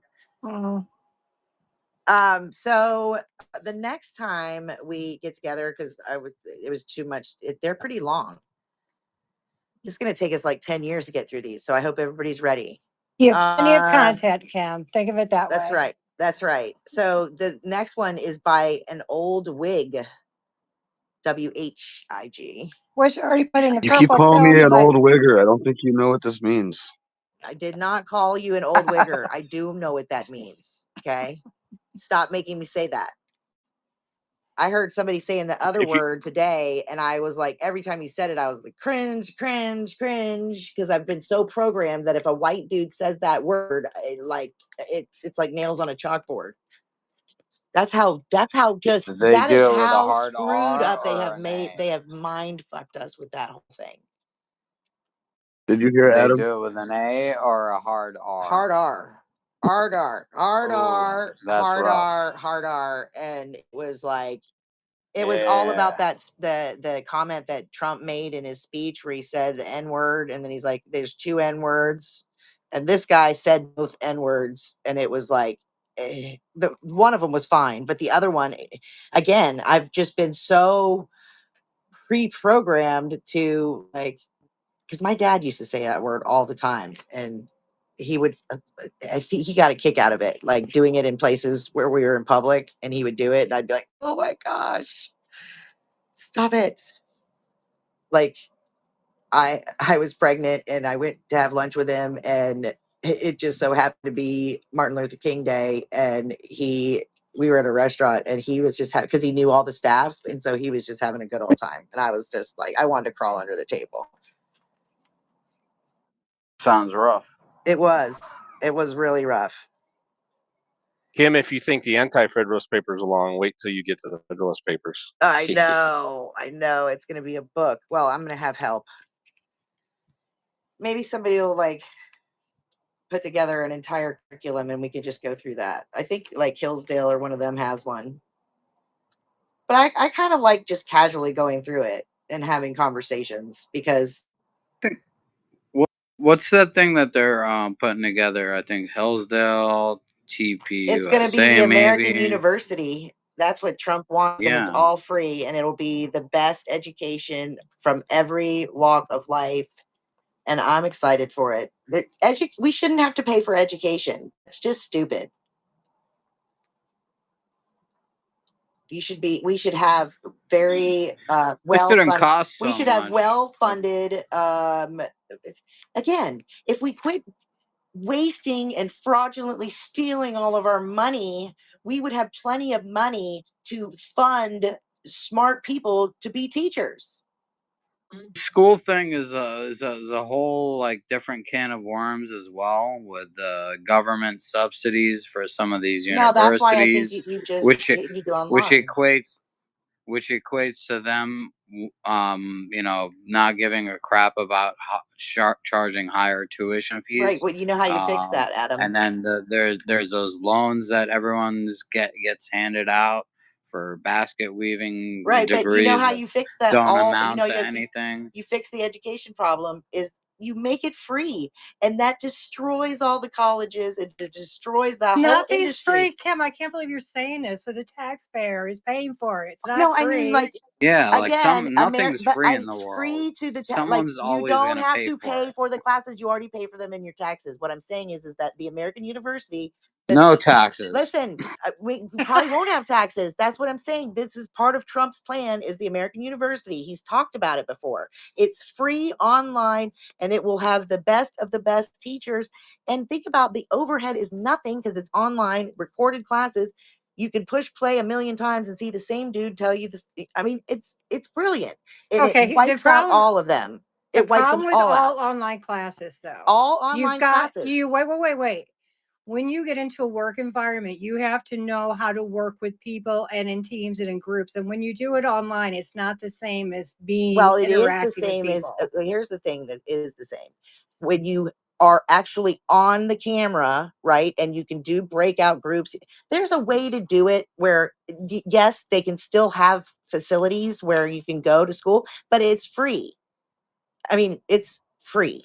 Like when we don't pay taxes anymore because we have tariffs coming in. And again, if we're not having our money stolen from us, we can pay for these services and then be good services to take care of the American people, to give them proper education that they deserve. Like we have worked our tails off for many, many decades, and we have been lied to and stolen from. And if we weren't, we would be in a much better position. But we're not because these douche canoes decided to steal $21 trillion from us. Probably more than that, probably $100 trillion for all we know. And I, for one, think that if we can get educated enough, we can tell them where the sun don't stick it where the sun don't shine and be better off. You just got to get all the crazy ones out that have the mind control machines because I feel like that's what's happening with Cash. And I feel like Dan Bongino has definitely had an anal probe. And you wonder why I asked you to play Whitey on the Moon.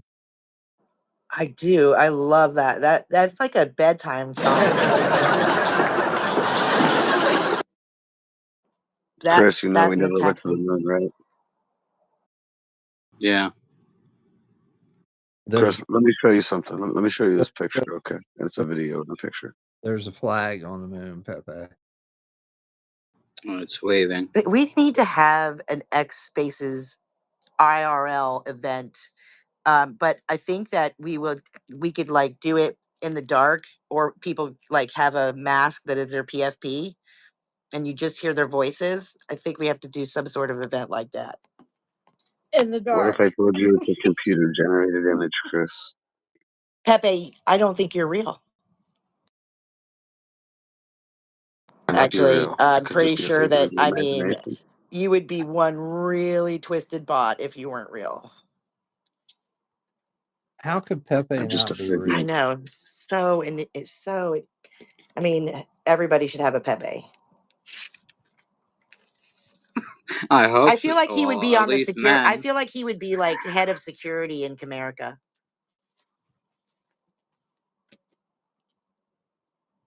Everybody should have a Pepe. It was funny as hell. If you knew what that meant in 3 different languages.